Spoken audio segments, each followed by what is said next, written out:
Wow, welcome to the Nightmare Show. Yeah. This is Halloween. This is Halloween.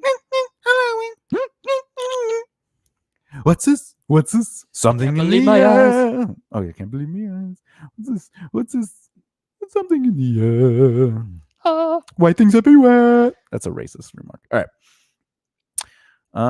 Let's see. But he wasn't racing anybody. I don't know if you know this, but today's show is going to basically be about building your social media presence, how interaction creates reaction. Basically, we want to know what your thoughts are if you're on the live show. If you're not, you could email us at okay. Leave a comment below. Yeah, leave a comment below on the YouTube, and then what we can do is next show we can not read it, right? And but you'll feel like you're a part of it. No, we'll answer it in the comments. We respond to every comment unless of course JD writes something. We just ignore that. But only because they're usually like, "Why does Tom smell like pizza fats?" You know, like, why are you writing that? He's like, "Why are you not writing that?" It's a valid question. Yeah. Mainly because I asked it. That's so right. Therefore it exists. So therefore it's valid. That's right. Quoi? That's right. All right, let's do a quick time check before we start, so I don't have to like search for hours to figure out which ones are which is which. You know. All right. Here we go. Which is which? Can you tell me what time stamp is on the TJB camera? 10:42. 10:55. Okay. JD 10. JD. Auto checked. JD. Change JD to I'd. 11. What? Quoi? Main 5:30. Oh, we have a comment. Who is it? What? Yes, it is a chat room. What? It was Liz. Liz says, "What is this? A chat room?" Yeah, it is a chat room. All right. Okay, let's do it. Hey, I just want you to know I don't make this stuff up. JD makes up most of it, if not 80%. The dog makes up, I would say, 100% of it. But it's only because, Sometimes on Thursdays, he makes up 110% of it. He just goes that extra little bit. Yeah, because I'm the hearts. Oh, wait, what is it? You're the smarts. Oh, I'm the hearts. I figured I can make up whatever I want if you're not going to say it. And the dog is the farts. He definitely is the farts. I've smelt it. He definitely dealt it. Yeah, he definitely dealt it. I just want to know if you want to taste my sweaty balls. I mean, was that Cool Whip? Okay, Cool Whip. All right. What are we doing today? I think we're talking. We're having a conversation like we normally do on Sundays. Yeah, yeah. Until halfway through the show, you quiet up and clam up, and call me quieter. And I'm just talking, and you're just like, I don't want to be a part of the conversation. He asked my opinion, and I don't give an opinion. I don't have opinions. But you should have an opinion. That's what brings us to our topic today. Is about building a social media presence. But how do you build your social media presence? By going to the store and getting presents wrapped up in bows. That's true. JD, how do you do it? Like, what is your secret? Well, oh, you fell asleep already. Yeah, I can't. Here, go ahead. Tell us while I try to sip water. Most of what I do is still kind of learning as I go. Yeah, I'm sorry. Basically, I just try to interact with people. Yeah, which is like the foundation. But I try to portray what it is that I stand for. What do you stand for? Other than like 15 or 20 minutes, if it's a leg day, 5.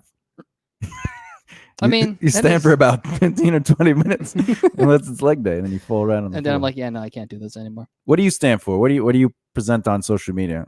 I want to give people lies. No, go ahead. Oh, my sweet Jesus. Wait. Are you going to say I want to give them hope, strength, inspiration to conquer their battlefields? Yeah. Okay. But what do you what JD is still learning what a brand is. But what is it you want to represent on social media? Are you asking me like what I want to represent, like how I want to portray myself, or are you asking me like what is that I want people to take away? Yeah, so this is why he's the artist and I'm the professional, because he's not listening to me at all, he's only hearing what he wants an outcome. And that's what artists do. They expect an outcome, either for validation or whatever, or money or income or whatever it is. You're looking at brand as a result. and you're not talking to me as the process. And as a business mind, the entrepreneurial brain is always focused on the process. So if I'm talking to you about brand, I'm not interested in what you want out of it. I'm interested in how to create it, right? So you're saying, what are you asking me, what I want to present, or what do I want to get from it? And get from it is an artist brain mentality. You should never expect to get anything from your brand. Why? I didn't ask what I want. I did not say what I expected to get from it. I asked you if you were asking me Yeah. what I was trying to say through my brand. Or what people. was the other thing? You said or. Or what do I want people to get out of it? That's an artist brain answer. Because you're not creating a brand for people to get anything out of it. Because then who are you catering to? Not A anyone in particular. A never-changing audience. You can never, ever give the audience what they want. Why? Because you can't please 100% of the people. That's correct. Also, you can never be true to your voice if you're trying to create for others. If you create for you first, you will find your audience. That's like a comedian going on stage going, I have to change my jokes because I only made 45 people laugh. Right? And then the next show, you do the same jokes, you make 60 people laugh. And you're like, oh, crap, what do I do? Do I keep the joke or do I change the joke? If you're always searching to intrigue your audience or get something from your audience to react to your message, you're doing it wrong. You should be just trying to present your message. Now, when Pepsi does it, yes, they want a return on it, but they're not looking at the results. If we do this, we'll get that. They go, what is the truest form of our brand? And we know if we do A, B, and C, it will create a result. But they're not creating the brand in the sense of the result. They're creating it in what is their message. And then there's marketing techniques that create the results. And they'll put it into that process. Because they understand that no matter what, the audience, whoever connects with their brand, is going to connect with their brand as long as they stick to their brand. Yeah, and that's the key is stick to your brand. Because if you don't, you got hot, huh? It'd be nice if the heat was up. Yeah, tell me about it. God, I'm sweating already. I can't. I'm the one who talks the most. I mean, yeah, if I could get up and turn it off and know that you're going to coherently say something, Hey, JD, I'm going to take a drink. Can you talk? So, hey guys. Hi. Yeah, I have a band. Oh, Tom's back. Whoo, that was like 10 minutes. That was like 13 seconds. No, man, it felt like a dog's forever when you go get the mail. I mean, the dog definitely has a look in his eyes. Anyway, like, oh God, you left me so long. Going back, JD. So tell us, what is it? What are you trying to present on social media? What is your message? That everybody can. Go ahead, keep going. Keep going. That anybody can do what they want to do. That's right. Great. But what is your message? That's a result answer. That's what you would like people to get from your. You want them to let them know they could do anything they want to do. But what's your message? I don't believe what you just said is true, by the way. That's not true for you. That's your hopes for other people, but not necessarily true for you. What's true for you that you like to present as a brand? I believe that there definitely should be a lot more attention paid to mental health. That's a very big thing. Okay, great. But what is your message? Maybe I'm not understanding the question. That's right, because you don't know what a brand is. But that's important, because who are you in this situation? Me. You're the artist. That's right. And the artists don't necessarily always understand what they do. However, you might see a successful brand, not a band, but a brand that is pushing or elevating their message without actually realizing they're doing it. Mostly because it comes from a truth within them. They become their truth in action by just being themselves, and it automatically molds their brand. When they reach a certain level, I guarantee you, without a doubt, they are going to either hire a PR company, or their agent, manager, or representative is going to hire a PR company so they can hone what they have been doing. Actors and comedians that are like larger on scales, a majority of them have some sort of controlled dialogue, right? However, like a Joe Rogan, he knows what he wants to say. So he probably doesn't have a PR person, but he is sticking to his brand, and his brand is a representation of his actions. So he's also in a position where he has literally total control over his brand and also his outlet Correct. Speaking his voice. But someone like Joe Rogan is very rare in the industry. A majority of brands are kind of molded and dictated into creating what it is they truly want to say, but maintaining a movement. George Clooney, I was just watching the thing on George Clooney today. He was saying, like, when he first got his agents, they were pushing to get him blockbusters. He's like, I don't want blockbusters. I don't want to be worrying about, are we beating the numbers this week? I want a movie that lasts the scale of time, that when my film comes out, even as a flop, eventually is something that people really love to watch. If it's a hit, great. But I'm not looking to do hits. He's looking for longevity, not the initial like, ooh, big bang. Correct. He's not looking to be a one-hit wonder. Yeah, Transformers, the first movie, as awesome as it is to see just robots fighting each other, will not in 20 years be like, remember that movie? Says you. But Shawshank Redemption is still a movie that's talked about and highly regarded. And it was a flop at the box office. But it also won a ton of awards after it eventually came out and flopped. What's crazy is, like, I was a kid when that movie came out, so I wasn't really. I am still a kid. I will always be a kid at heart. That movie was mostly because you have parents. Wait, what? You're a kid because you have parents. So you're their kid. I mean, then you're a kid. Yeah. I've been trying to kill my parents so I could be an adult, but it won't work. Like, hurry up, guys. They're in their 70s. It's crazy. Anyway, what were you saying? I was a kid when that movie came out. Yes, you were. So, like, literally a kid. And I wasn't paying attention to the numbers, but, like, the way it was talked about by people that I knew and, like, my family social circle, like, I had no idea that it was a financial flop just because I kept seeing advertisements for it. People were talking about it. People kept talking so highly about it. Yeah, well, be honest with you, it blew up as the #1 rental and aftermarket sales. So, like, once it came out of the theaters and after the awards, that's when it started blowing up. And because people were talking about it like that, it was growing, which is conversation, brand conversation. People spoke highly of the item, and that became a third-party introduction. So if you believed in somebody and they said this movie's good, you're most likely going to give it a chance, right? So why is it that it did so badly in the box office? Marketing.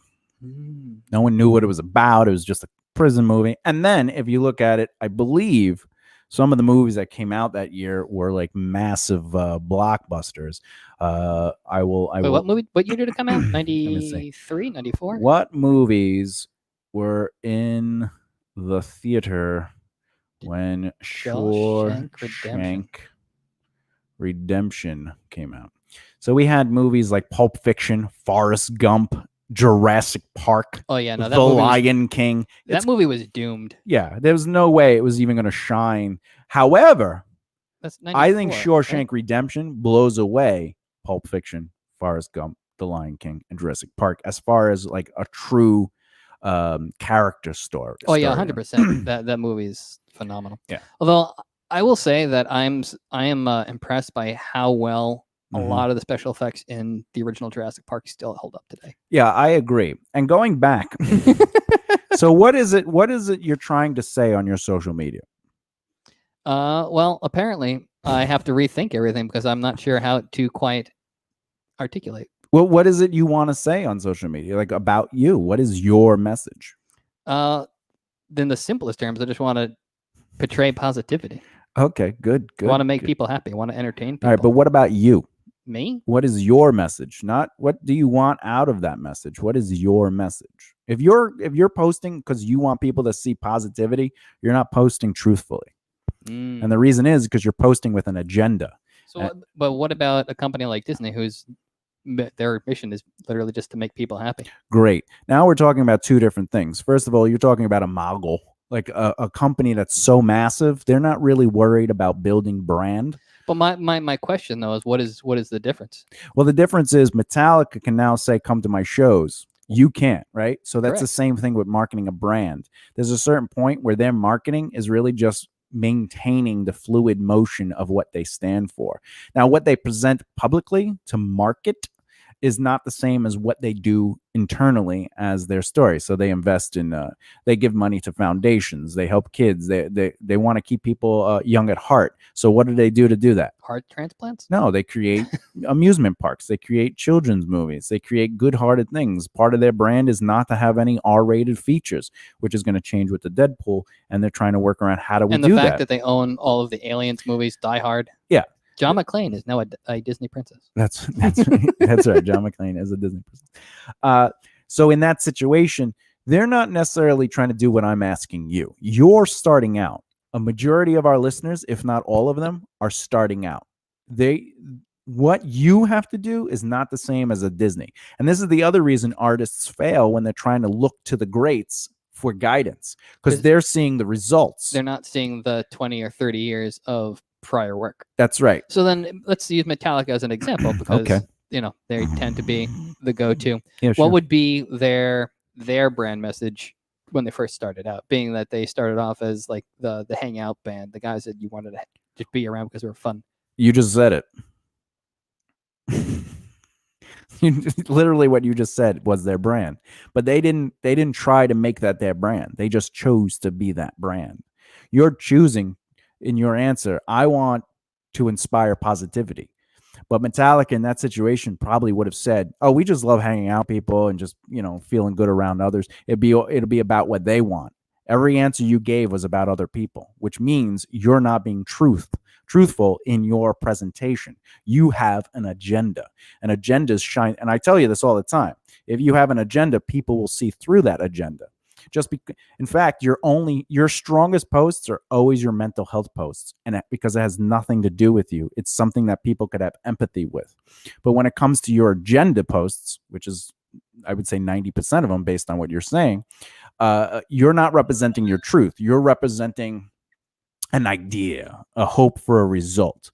So I'm articulating what I want as the end result, as opposed to what I'm not relating the post or the whatever I'm saying to myself. I'm just going, this is what I want, and that's what's driving the articulation, is what you're telling me? Yeah, because you actually don't know what to post most of the time. You just think, if I write this, it's my adventure. So you don't even know how to write an adventure. I think we've also established I'm a terrible writer. It has nothing to do with writing. It's not about being boring or exciting. It's not about length of the post. You just don't comprehend what your adventure is. And now I understand why. Because you're trying to post for other people, not you.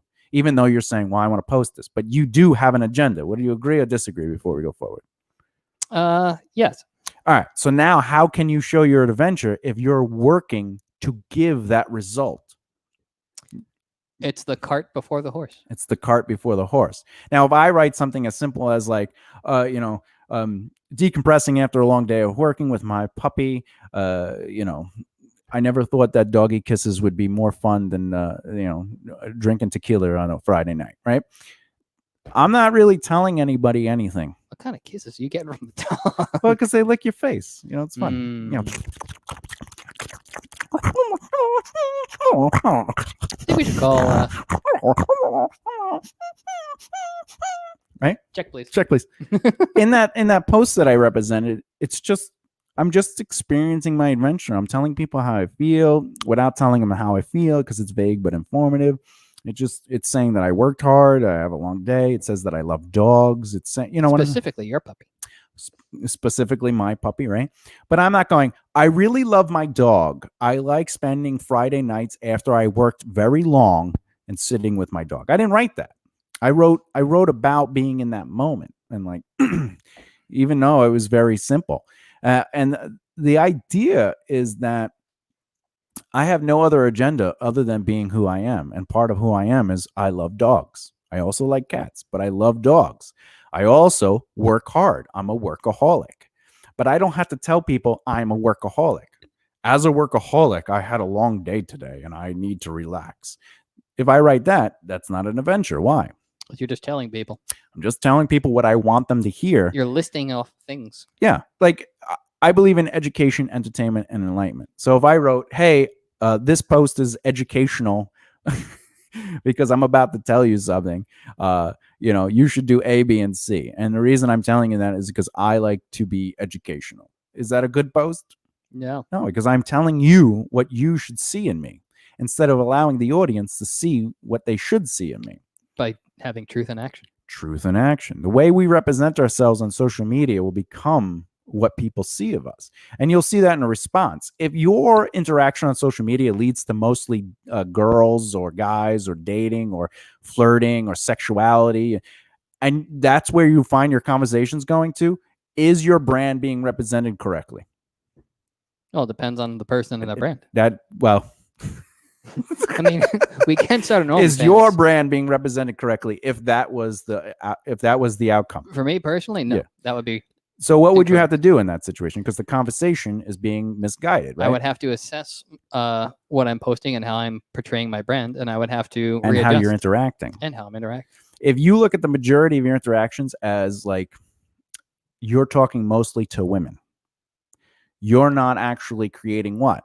Movement in your brand's message or mission, because you want to be a musician. So then you look at how many people do I talk on social media? How many people do I give my time in an infinite loop?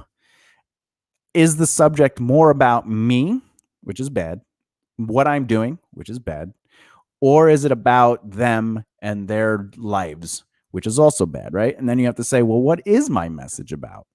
Because my time shouldn't be about having conversations outside of what my mission is. My conversation should be propelling my career forward, just as a general thing. Does that mean don't talk to people? No. Not at all. But it means if the majority of your conversations, privately or on social media, are always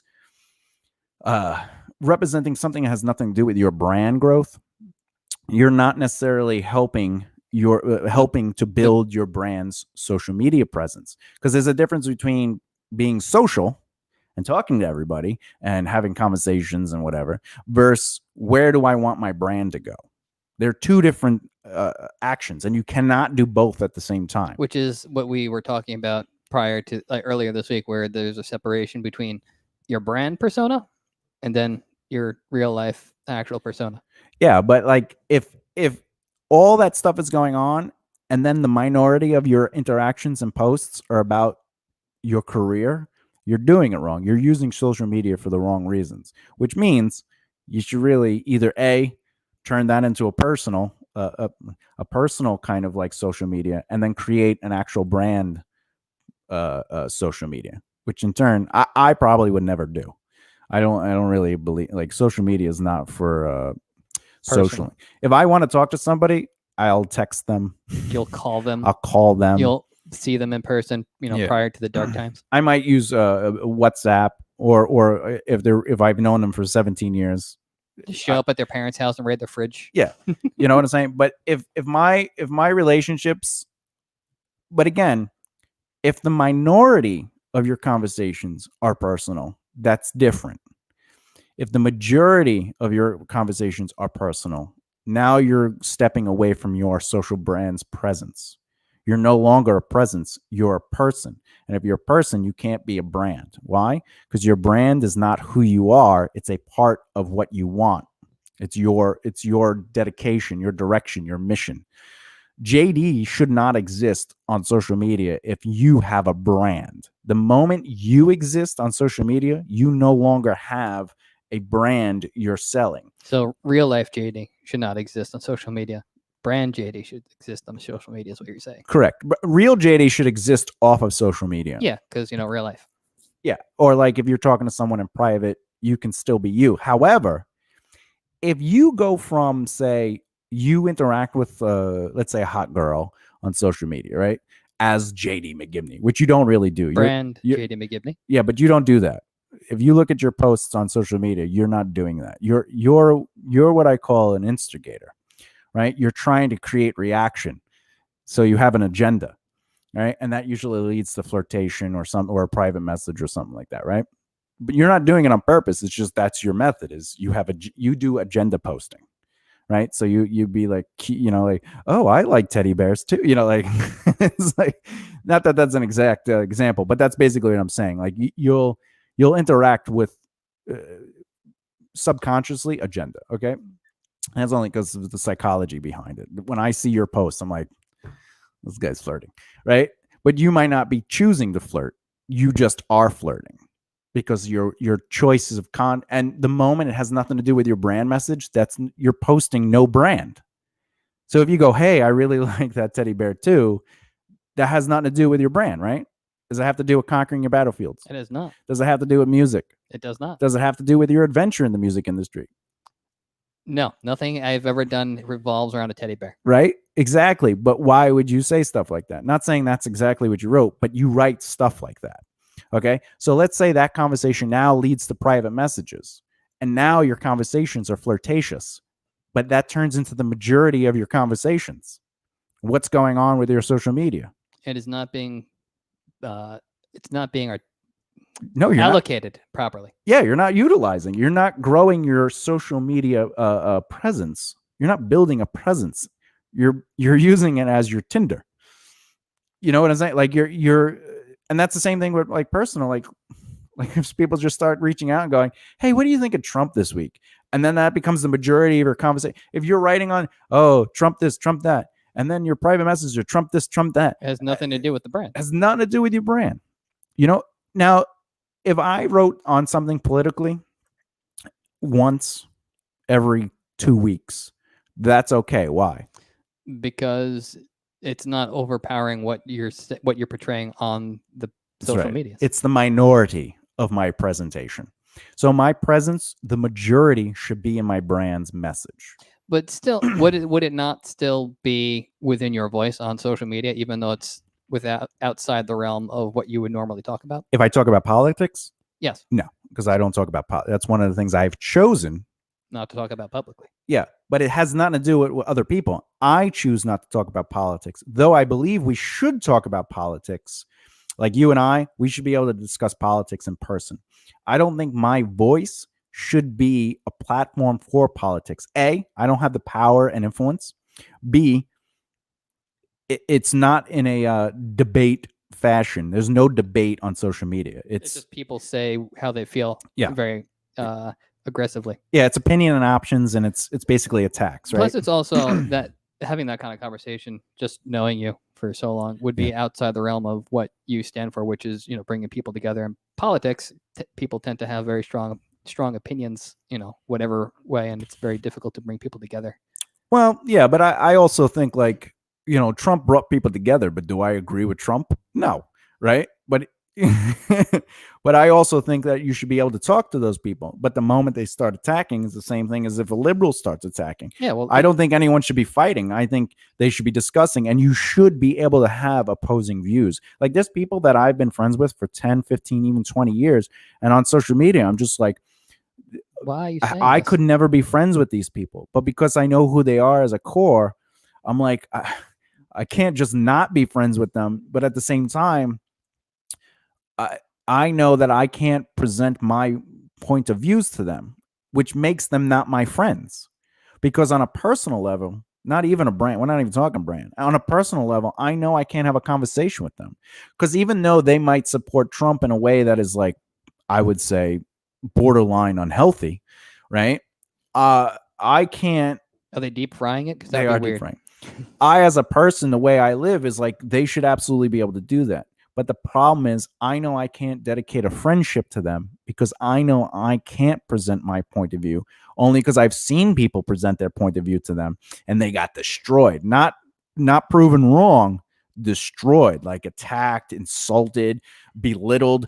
And these are people that have known each other for a long time, and you see them just attack. And I'm like, I don't need that in my life. I don't need to be friends with somebody that I can't have a conversation with. Yeah, I don't understand why there are some topics that people get so heated about. It's why is it that people can't just have a conversation and debate and exchange ideas? Well, it comes to ego one, right? So like your self ego is, it's like going back to brand, like an artist, they believe what they believe because they only know what they know, and therefore if you prove that wrong, they feel stupid or attacked or devalued.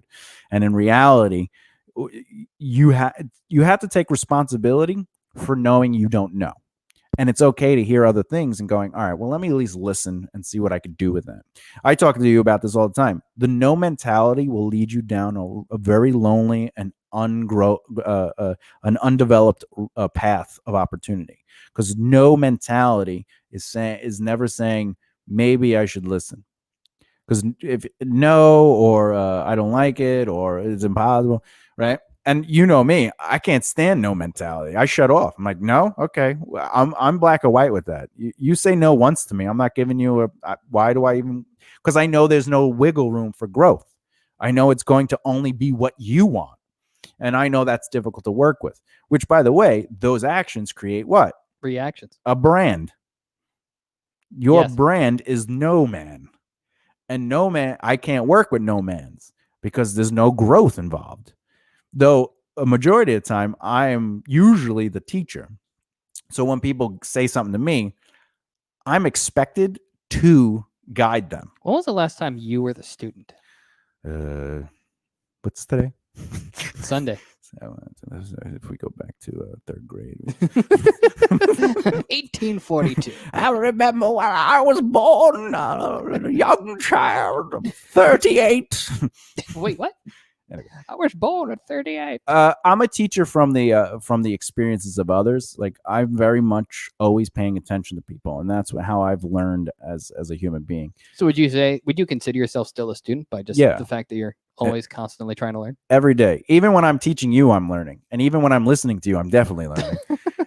But I don't think I've ever been taught, but I do pay attention. And that's probably one of my strongest learning tools, is that I know I don't know everything. That's why I don't make this stuff up. It's something that I say so often. We were like, let's just name the show of it, because I don't make this stuff up. You just regurgitate what you've learned. I just regurgitate what I learned. Every single thing that's ever helped me become successful is my like mathematical pattern brain just absorbing all the data of what people do and then simplifying it and allowing me to be able to do what I do.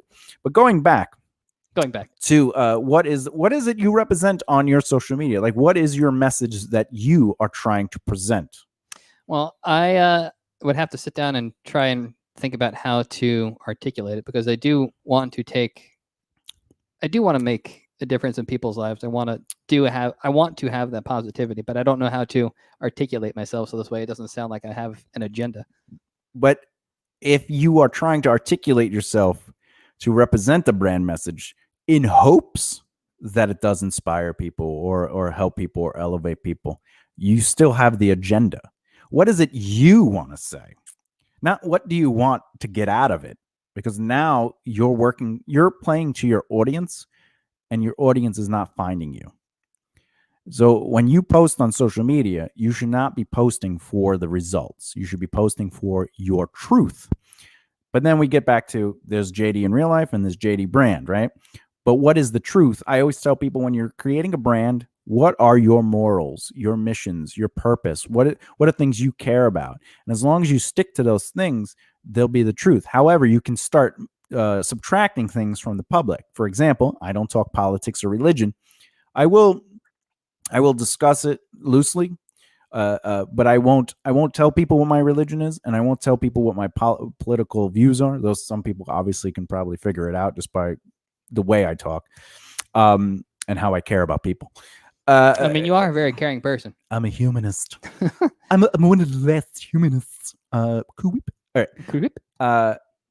However, because that's in my moral list, because I wrote out a list, and obviously I've added to it, and I've 4 times. I've added to it and I've subtracted over the years of me just being somebody who I am and learning more and more about how to present your message. And in turn, you can take away things as long as you know what you stand for overall. Like, what is your life about? You can take things away from that list and say, all right, I want to represent these things on social media, or represent these things in my brand, in the products I make, the products I represent. Like, for example, I don't drink. I don't think other people should stop drinking, but I don't drink. So when I got presented to be sponsored by Budweiser, I had to say no. Because it's not part of your brand. You personally do not believe in it. I do not. I believe in drink. In fact, when I worked at a supermarket when I was younger, if you came on my line, I wouldn't ring up your alcohol, because I felt I was responsible for selling you alcohol. And if I sold you alcohol and anything happened because of the way I feel with my faith, I am directly related to that accident. And I don't want to have that on me. I'm curious. What? When you were in that situation, 8 million years ago, what was your employer's reaction to that? I didn't care. I'm like, I know you didn't care. I was just curious as to what their reactions were. Were they actually kind and caring? And did they believe? They were like, you have to do it. And you're like, sorry. They did say you have to ring them up. And I was like, well, actually, by the law, it says that I don't have to ring them up. I have the right. And it's like, you only have the right to not ring people up that seem intoxicated. I go, well, because I don't have the ability to assume their level of intoxication, I just don't want to. I don't want to deal with it in general. And I would ring people up. I would ring everything they had up except for the alcohol. And then I was like, the only thing you could do is fire me. But you know that would result in me becoming a millionaire because I would sue you. You know, but I really want that to be the actual dialogue. You'd be surprised with some of the dialogue. I mean, no, I wouldn't, because you just kind of just say. I say what's on my mind because I don't. You don't care. It's not that that is true. I don't care, but I care greatly for my life. I care greatly for what I'm going to do. Because there's people I've met who are like important to my life, quote unquote. And I don't know who they are anymore. They were either a boss or they were a teacher or they were like, a bully or a friend or whatever. And they were like a very powerful essence and presence in my life. And even back then I was like, you'll be gone in a couple of weeks. Like, what do I give a crap? Like, fine. I was like, I'm not going to act to appease you. In fact, as a boundary for anybody, you should never do anything for someone else's appeasal. Like, if my actions bother you, it's your job to leave the situation because you're not enjoying the job. I don't have to change my behavior. As long as I'm not hitting you or like doing something to damage your existence, I am not responsible for my thoughts. If I'm like, I think every household should own a dog, that's why I own a dog, and you say, that's ridiculous, dogs are stupid, no one should own a dog, I don't want you saying that anymore. I'd be like, go away. I can say I don't though I believe everyone should own a dog, it doesn't You're not forcing mean them to get a dog. It's just a thought. It's just a literal thought, or like I don't believe you should over pronounce your faiths. I don't think you should get to the point where like you're throwing in people's faces. I don't think I'm a Christian, right? I'd be like, all right, I don't want to deal with that person, but I'm not telling that person to stop. Yeah, because it's not my job. They're not physically or emotionally like hurting you. Yeah, but I would probably give them the least amount of time possible, if not cut it completely off, because I don't want to deal with it. I have no interest in it. And if they get mad because I chose not to hang out with them, they're idiots. Yeah. Because my job is not to make people happy. My job is to make myself happy. And those around me, if they are happy with who I am, then it's even better, It's like you're saying with your brand. Well, I want to inspire people. I want to give people hope.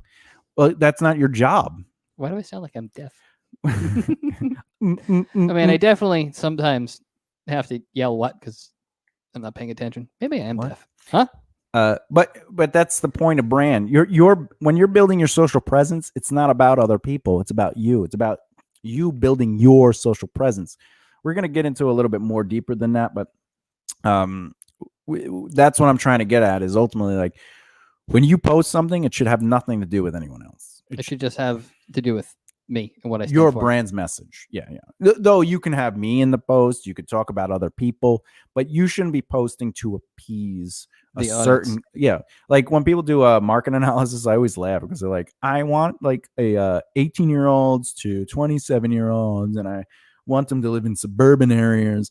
You're like, well, are those the people that are actually paying attention to your brand? It doesn't matter what you want. It doesn't matter. I was always told a market analysis is a general guide, but you should never market to those people. You should market your truth and allow your audience to select you. However, when you grow to a certain point, you will know what your main audience is, and like a Metallica, and that's who you cater to.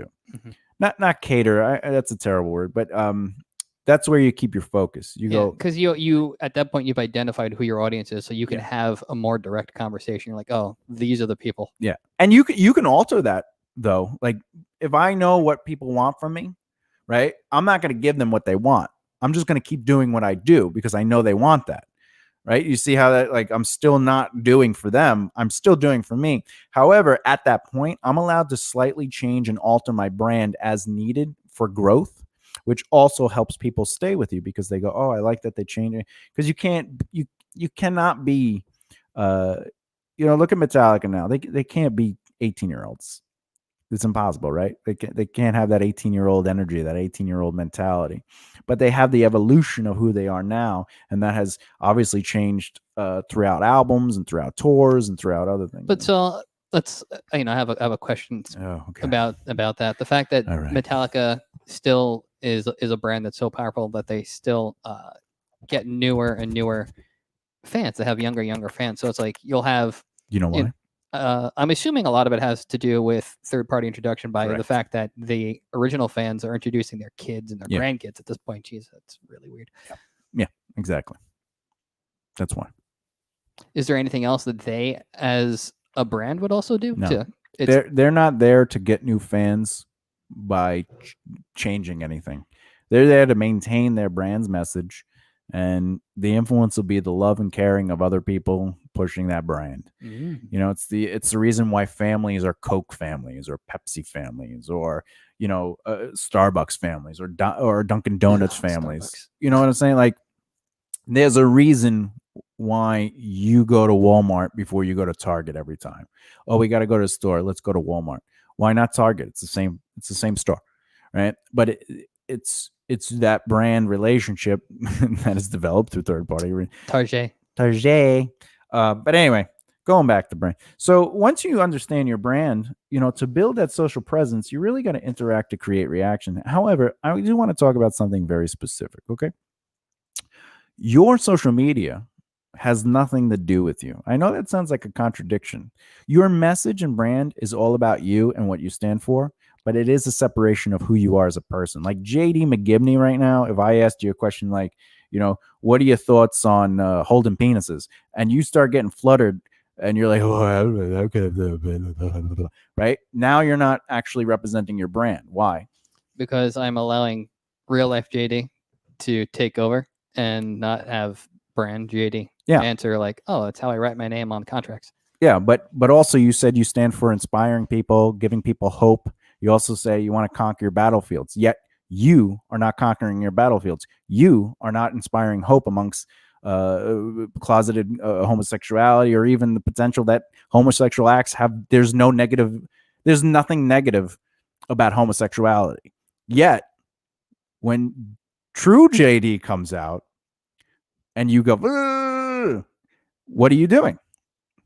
Not sticking to the brand at all.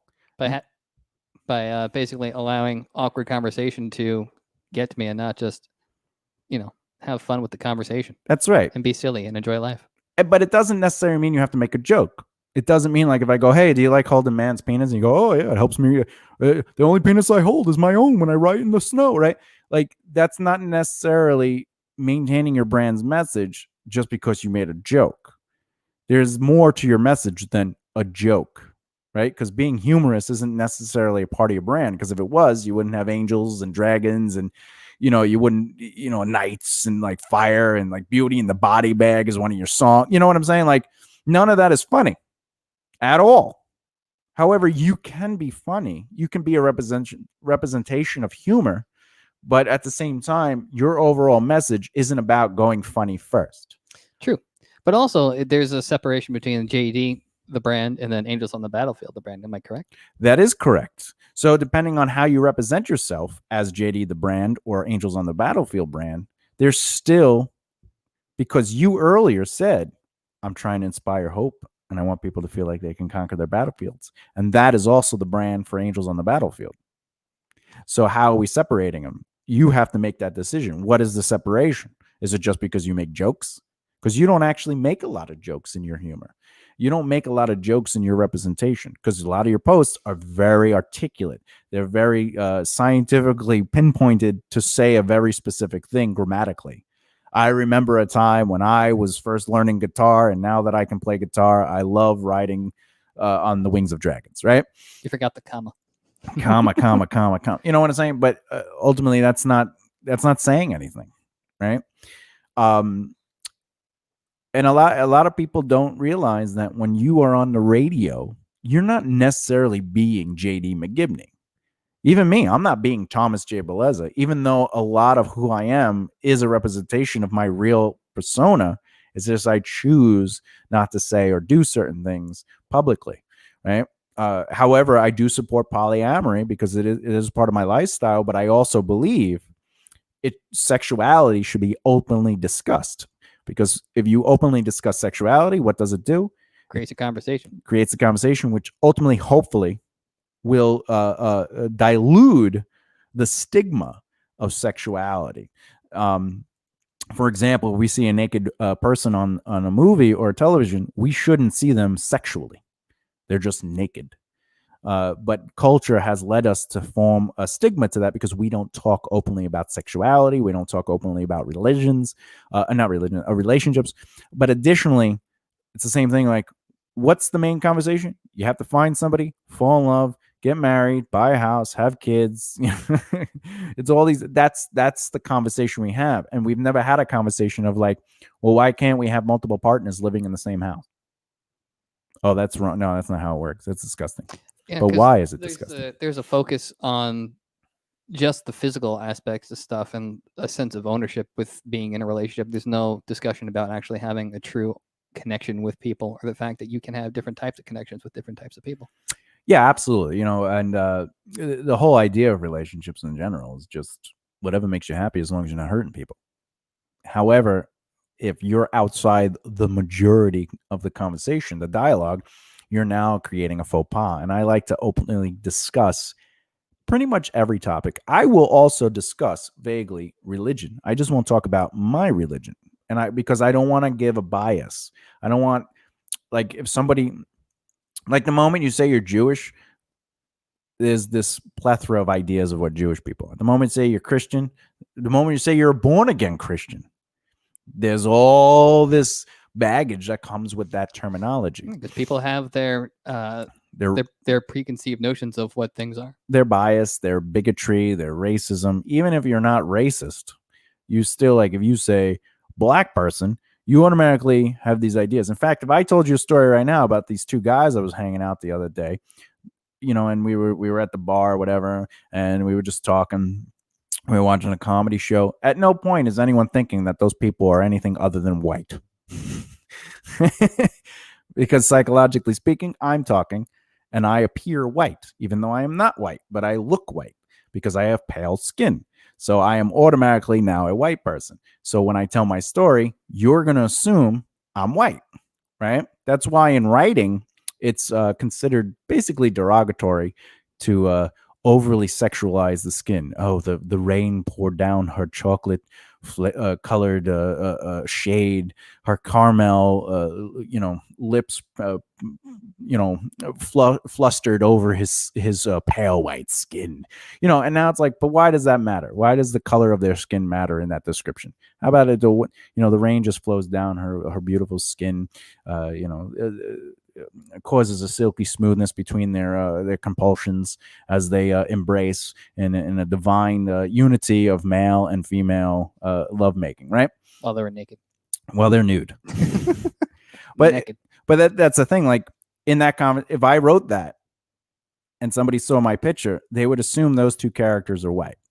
Just as a general reality of it. And that's the thing. That's why when some people tell stories, they go, yes, I was hanging out with my friend, my two friends, and it was Jim and Tony. Tony's black. And it's like, all right. Who cares? In my head, I'm like waiting for him. Like, well, why do we have to know he's black? Like, did something happen that is later in the story where they're just like, and then my uncle was like, hey, what's with the tan? And he's like, I'm black. Like, where is it leading to? Like, why do we need to know that the person in the story is black? I never understood that. I always thought it was funny also if I told a story and then like the conversation turns into basically finding out that the person that I was with was not white. And they're like, oh man, I totally thought they were white. And you're like, why? Who cares? But yeah, first of all, it doesn't matter. Like, people are people are people. You should go to check out Chris. Oh my God. Get the hell out of here. Yeah, watch the video. It's going to be up forever. But right now, people care about it. But after we push it, no one will care about it. People are people. Because that's marketing right there. Watch my video. Watch it. Okay, now that I did another video, don't worry about that one. We're gonna move on to the new video. Just go to makearightlefthear.com. Yeah, just go to makearightlefthear.com. I am now that the video was watched 15 times. I'm gonna move on to the next video, and I won't even talk about that video after 6 years. Who cares? Hey, Chris, you want to come over and come along, Chris? Where's that muscly on paper boy? I don't know, Dad. He's starting to piss me off. Mom, Dad said I can't hang out with him anymore because I'm too fat. Well, maybe if you just worked out a little bit more. I can. Was that Q Whip? All right. Dad, I don't even know why. Hey, Chris. It's not even close to Peter I can't even. Hey, Chris. I can't even do it. You got me out of it. Anyway, it doesn't matter. So your brand. No, anyway, the thing is, like, when we go back to the subject matter of you being you versus your brand being represented, the hardest part, I think, for you right now is you think they're the same person, but they're not. Even though there's a lot of the same ideals, who you are privately is not directly related to who you are publicly. Because who I am publicly, expressed through social media and what have you, is specifically tuned to be like, this is what I want for the world to see, and then who I am privately is for me and the people that I keep super close. Well, yeah, and also you want people to buy into a portion of your truth that represents some form of how do I form empathy with you, right? So you talk about mental health because you deal with mental health. You'll openly talk about that. Well, you don't really you talk about it in a sort of like, mental health exists. I have mental health, but you don't necessarily bring people through your story of mental health, which is fine. That's just a choice. But again, it's articulate. It has agenda. In fact, so are you saying anytime I'm articulate, there is an agenda? So no, I am not saying anytime I'm articulate, Mr. Fucking Robot. Beep boop.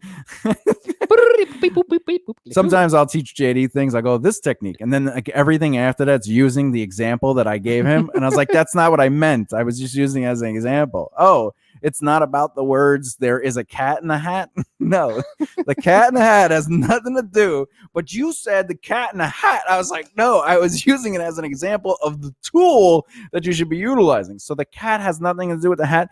JD, ignore the sentence. Listen to the tool. But I'm trying to understand what you're saying. Yeah, I tried to give you an example, but you took it as the tool. The example is not the tool. So what you're saying is I don't need a cat. Yes. Post it. All right. The cat was not needed with the hat. Oh, can you turn the light on? It is on. Oh, it is on? Yeah. All right, good. What was I saying? Cool.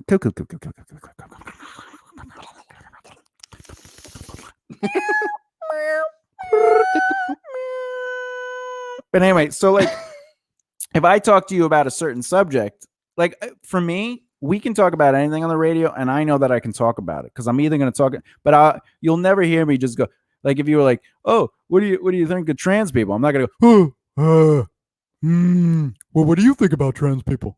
Yeah, but what do you think about trans people? Yeah, what? No, what? Trans? I like Trans Ams. I like Trans, right? Because now there's a couple of things happening there. Your lack of interest in the topic or your hesitation of the topic is basically telling people, even if it's wrong, a form of your answer. It's the same thing as pleading the fifth. Did you kill that person? I plead the fifth. If I didn't kill someone, I'd be like, no, I did not kill them. But I don't have to give them any more information. Well, why do you say you didn't kill them? Because I did not kill them. Well, what's the proof? The proof is that I did not kill them. We'll let the lawyers and the jury take care of the rest. But I know I did not kill them. Not, did you kill them? Well, I plead the fifth. So you're saying there's a chance you did do it. What? Right? So the yes and mentality of brand building is a PR method. If I say anything to you, your job isn't necessarily to make a joke, Because I'm not saying make a joke, though I could make a joke, you could make a joke, but how does that joke represent your brand's message? That's the other thing. Are you just making a throwaway joke? It's the same thing with anything you post or do. Your actions dictate your truth. So are you just doing things? It's like what I said earlier when you're like, "Oh, teddy bears are great." Giddy giddy. Right? Like if you're just posting on someone's Twitter, what is the purpose of that post? Right? If you're just frivolously posting because it's quote unquote interaction, you're not interacting for reaction. Because the purpose is that you should be reacting, you should be interacting in order to create a specific dialogue towards your brand. No. You should be interacting with your brand. That's it. It doesn't matter what the response to that with brand your is. Brand or as your brand? No, with your brand. You're reacting with your brand. As your brand would be an agenda. With your brand is you're talking within your message. And if you're expecting a reaction, you have an agenda. But if you just interact with your brand, the message of what you stand for, you're no longer concerned with how they react to it. It's their job to react to it however they want. You're not supposed to, well, if I say this, they're going to react like that. And that's not, there's no truth in that. There's an agenda. It's the same thing with just writing generic stuff. Like, I really like that video. It was an excellent video and the subject was great. The lighting was really good. Is that in your brand? No. Oh, but I'm being supportive and inspiring, and they're conquering their battlefields because they're doing what they're doing. And then you write hashtag conquer your battlefield. Like, that's not you responding with your brand. That's using brand points, and that's not the same. That's not a genuine conversation. That's just and saying things. And the other thing is, like, if you respond to somebody, you should also be talking with them about the subject and not necessarily to them or at them. That's another thing with marketing. Which is going back to TAC, which is having a with conversation. This way, all parties feel comfortable to actually participate in the conversation, not feel put on the spot. So when you write, "Hey, I really like teddy bears too. That teddy bear looks great." Like, what are you doing? You're talking to them. You're talking at them. You're not like, instead of going, teddy bears are always a great choice, but honestly, I'm really more of a fan of a dragon, not because of the scales, but they do help me solo. Like, now you're adding your puns. You're adding, as JD, you see what it scales, puns, guitar, music, notes, right? You took the teddy bear, went to the dragons, right? If you're going to go the joke route, there you go. But, there should be... Every conversation should have how to say it, when to say it, why to say it. Why are you commenting? If you're commenting to get a reaction, that's bad. Because you shouldn't comment or even talk to another human being for a reaction. Your why should be directed towards, what am I trying to do out of this? And if it's to get something from someone, you're not necessarily being truthful. You have an agenda, right? So, like, if I'm talking to you and I want to learn something about you, I want to learn something about you. But if I say, I want you to say something personal about yourself, that's an agenda. But if even though I want to learn something about you has an agenda, it's a personal agenda. I'm not trying to agitate you. I'm not trying to delegate a response. I'm not trying to incite or induce a certain emotion or something like that. I'm choosing to do it because I want to do it. You know what I'm saying? Does that make sense? Yes. You should always be doing for yourself, but obviously being truthful, and then however someone else responds to that, that's better than anything. This is why sometimes when we talk, like, and you go quiet, you're getting offended as JD McGibney, or you're getting uncomfortable as JD McGibney, but your brand is not. So real JD, not brand JD. Yeah, real JD is like, oh, I can't talk about this subject. I don't want to talk about sex. And it's like, but you're not talking about sex. Your brand is. But now your brand is uncomfortable talking about sex. So now you're not conquering your battlefields. You're not inspiring. You're not elevating the conversation. You're doing the exact opposite of everything you say your brand stands for, because you're choosing to be affected by it negatively. You're choosing to feel attacked or uncomfortable Well, how's that conquering your battlefields? It's not. So I say it often, and you're like, nah, I don't see the difference. And you're like, there is a big difference, because anytime you personally are emotionally influenced by a conversation, and you're like, I'm not going to talk about this, your brand is being, you're misinforming your audience of your brand. Does that make sense? It does make sense. Yeah.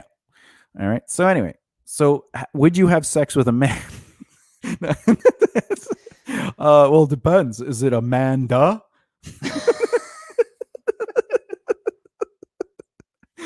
I would have sex with Amanda all the time, especially if she wrote my name in the sand with my piss. Yeah, that's a penis. She's got a penis. But if my penis in her hand. If it's in the sand, it's gonna get soaked up really quickly. If it's in the snow, it'll stay because it'll beach stay sex yellow. sucks. Oh, I'm not a fan of beach sex. Have you ever had beach sex? Yeah. Yeah, it's not fun. It's not. No, especially when you're with Sandy and it's sandy. It's just too much sand. It's very abrasive. I would like that situation. Sand. If I could make love to a woman on the beach, sand, I'd be so much happier. But did you make a sandy castle? No, because there was sand. Open sands? When I was younger, people always say sands, and I'm like, what are they talking about? Because like sands, like microphone, and you're like, what does that even mean? But anyway, sands. That's funny. Write that down. Wait, why does your pen make a typing sound? Oh, because I type. Anyway, let's get into the bulk of it. So I was saying that your brand is represented by your mission first. What you stand for, the things that are important to you, your missions, your ideals, your morals. That's your brand. That's basically your voice, what you stand for, right? And then the presentation of that is ultimately what you do, your truth in action. Now, when it comes to social media, how do we build your social media presence while maintaining your brand's message? It's fairly easy. The thing is, now you're talking with people not because you want them to interact with you. You're talking with them because sincerely you want to interact with them. But let's go a little deeper. I talk about a lot of things like Team Rise Together or Top of the Bottom Pile, or even a band. Like, I had a band Tenebra. You have a band Psychosis, right? Or Altanian. But Altanian's just me now. It's still the band. It's the project. What the hell? What is this? A headphone on my head? All right. Yes. You got a little. Oh, I got a little. What is that? Oh yeah, this is my head. Quick, go get a hacksaw. But even like the Stage of Weights or Team Rise Together or anything like that. A score to settle. A score. Yeah, yeah. In this day and age, that's never happened. Hey, let's get bands together. Yeah. Okay. Yeah. No. These ideas, these missions are brought together in a way like, let's say Team Rise Together, right? Let's say there's 5 people working on Team Rise Together. And all Team Rise Together is that we support one another, we refer one another, we work together, we grow together, we rise together. So if we're going to work on a project, we go to them first, right? But the thing is, like, they need to come to us first too. And by us, I mean the other people on the team. So if there's 5 people, all 5 people should be interacting with each other, both in real life and on social media. And this is the issue.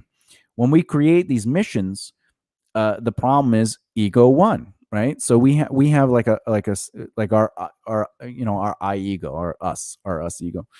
And like, we can be as aggressively inclusive as we want with Team Rise Together. In fact, like, as a brand, I could share your stuff, my stuff, and like the 5 other people that are involved, right? Yeah. But it doesn't mean anything if they're not sharing the content either, or they're not the ones liking, commenting, and interacting, because the whole purpose of it is to build the algorithm and build the awareness of everyone involved. But if we're not all sharing each other's content, that's only one small part of what the Team Rise Together mentality is. But it's the same thing with Top of the Bottom Pile was supposed to be. But then you get people going, well, I didn't really find your joke funny, so I didn't want to share it. It didn't represent my brand correctly. And it's like, yeah, but your brand is linked to the Team Rise Together, which is everybody. So it doesn't matter if it's Team Rise Together. It's anyone involved with Team Rise Together you have to interact with because you're associated with. Yeah, but if Like I'm the going to share, Avengers. the Avengers, the Avengers. You don't see them just going, oh, it's the Avengers. They go, oh yeah, it's Yeah. Tony, or oh, it's Thor, or it's Yeah, they don't even call each other Iron Man. They're just like, it's Tony. Tony. But if I Hey, share your Tony. stuff, I'm going to share it with my brand's message, Yep. meaning I'm going to add my brand to it, unless it represents my brand. Then I might just share it flat out. Or maybe I'm just lazy and bored, and I'm just like, whatever. I just got to share it, right? But the point is to say, well, it doesn't represent my brand. You have to add your brand's voice to it. And like, I've dealt with people that weren't even in a Team Rise Together mentality, where it was just like friends. And we're like, hey, do you want to interact and share? And they're like, yeah, they'll do it like for a day. And then they don't care. But then you see them interacting with everyone else's stuff, but you're continuing to interact with their stuff. And it kind of devalues the process, right? Believe it or not, though, if you could get 5 people together, like I see teams and like they rarely interact with themselves. The only thing they do is if they're tagged in something or they're working on something together, they share that stuff. But that doesn't build your social media presence. How can it build your presence if it's only about you? Your presence grows when you interact with other brands. Your presence grows when you're involved in helping others push their agendas, their brand messages, their dreams, their passions. And it's not about you. It's always about them. Yeah. The people around you. Your success is not about you. It's about the people around you, right? Yeah, what you said. Now, this is why I'm not allowed to speak. Yeah. Or write anything. Yeah, he makes me text his girls. He's like, just write something. And then they're like, hey, you sound a little different, because it goes from like these poetic, like, hey, things, and to like, yo, I like vagina. Your vagina's nice. Yo, how you doing? How you doing? Joey. Hey, no, it's how you doing? How you doing? Right. That's funny. Have you ever talked to a girl and you're just like, I don't know how to respond to this, because like, I don't even know her name, and she sent me a vagina. She's like, here's my vagina. And you're just like, cool. I don't care if you're a guy or a girl, if anyone that you've never spoken to and had a real conversation with sends you an unsolicited, genital picture. Yeah. Your response is to basically just wide eyes, ellipses for like. No, I just save it. I'm comfortable with vaginas being sent to my messages. Any vaginas going to JD's, he doesn't like them. Just send them to me. I'm happy to take them. Sitting there having a family dinner. Oh my God, unsolicited genital picture. Yeah, I'll even critique it if you want. I'll be like, it needs a hat. Oh, I love the landscaping. Yeah, the landscaping is great. So you like Mothra? You should tuck those. There's nothing wrong with extended lips. It's like a small penis. You'll run into them eventually. Is that true? Maybe. When I was growing up, I actually thought I had a small penis, and I was always shy about it because my brother's penis is huge. Like, his penis is huge. Like, does he need to like have special pants in order to walk? He can't wear underwear.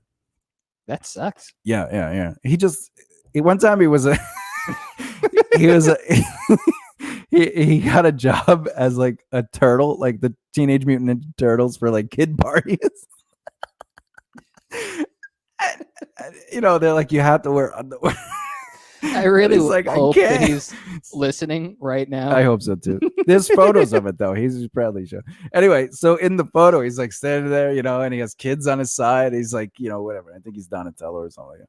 And you just see like Donatello's stick, like under the clothing. And it's not like he's erected or anything. It's just he's swinging and dingling, And but he had underwear on, but it still goes through, It's just funny. Anyway, so I thought I was really tiny until like I was in a one of those shower things. Yeah, when people shower together, and I was just like, oh, all right, okay. I have the Blessed curse. I got the short end of the Blessed curse. I feel comfortable with this. I would have to shower with the black guy, so I felt like inadequate. Wait, so if since you're the youngest out of like all the kids, does it go down so this way, like, that I don't know. I don't know. I mean, my eldest brother is the biggest Richard, but I don't think he has the biggest Richard. Whereas my middle brother, definitely has the biggest Richard, but he isn't as big of a Richard. It'd be really funny if like your dad was just like, you're all small. You know, Dad, we have a question. Well, my mom says he's tiny as a joke, but I think that's only because, you know, he's the only penis she's really like got to hang out with. And that's the same thing with me. I thought I was small. You know what I'm saying? Like, you know, but when when we were kids, you know, you'd have to like, they had like bobby pin us. Ow. Yeah, it was very painful. You have to like tuck it like behind your ear for like school pictures. Only when I sleep. Really, I like to. It's like my body pillow. No, I'm not. I'm a grower, not a shower, though. That's my fault. Like if I was like flaccid, unless like I was like slightly aroused. If I was flaccid, you'd be like, "What the hell's going on there?" And then I grow, and you're like, "Jesus, it has arms, legs. It does its own taxes. It does tax. It sings." You know, it's like that ending on Spaceballs, like "Hello, my baby, hello, my darling." You know, but beforehand, you're like, "What's going on down there?" He had the special. Yeah, change my order to the soup. Check, please. But anyway, enough about. Oh, by the way, I saw JD's penis. You're welcome. By accident, I did miss several booby shots, which annoys me because I could have seen those over there. But JD's pasty white existence was called my eyes. Which is weird because I'm Mediterranean also. Yeah, but you have black nipples, so it works out. I mean, true. It's all centered around the nipples. Do you have big nipples? I don't remember seeing them. Nah. You have tiny ones, right? I think that's a Mediterranean thing. Maybe. Like big boobs for the girls and like little nipples for the guys. Yeah, we have like adorable nipples. I feel like I don't even have nipples though. They're just like if you rub my chest, my pec, you'd be like, every once in a while, I'm like, oh, you touched it. Look, is that a pimple? You got to move the hair. Not that there's even a lot of hair. You just be anyway. And now it's like a fucking Brillo pad. Yours? You? Me? Yeah. No, I'm like one of those like you don't have mythological satyrs. So yeah, I'm like all hairy down like the bottom half. Yeah, like, just his hairless. testicles. But they're so hairy. It looks like his legs are hairy. But he refuses to shave his testicles. Well, how else because it's the third moon and the fourth cycle brings him prosperous energy. Especially once he burns the witch hazel. That I grew myself. Not the Kmart stuff. Dude, that joke I said last week was so funny. I'm like, no, you gotta first you ask them what their sign is, and then you burn witch hazel. But the stuff you go. Yeah. Oh god. I'm crying. So Bran. You got the third moon and the fourth cycle. Oh, we got something. Oh, what? Somebody wrote something. What they say? Hold on, let's take a look. This is why you should have your computer set up. What's a computer? It's the thing. Let's see. We got something on the Twitch. We got it. We got some spam. I love spam. Oh man, just not with eggs.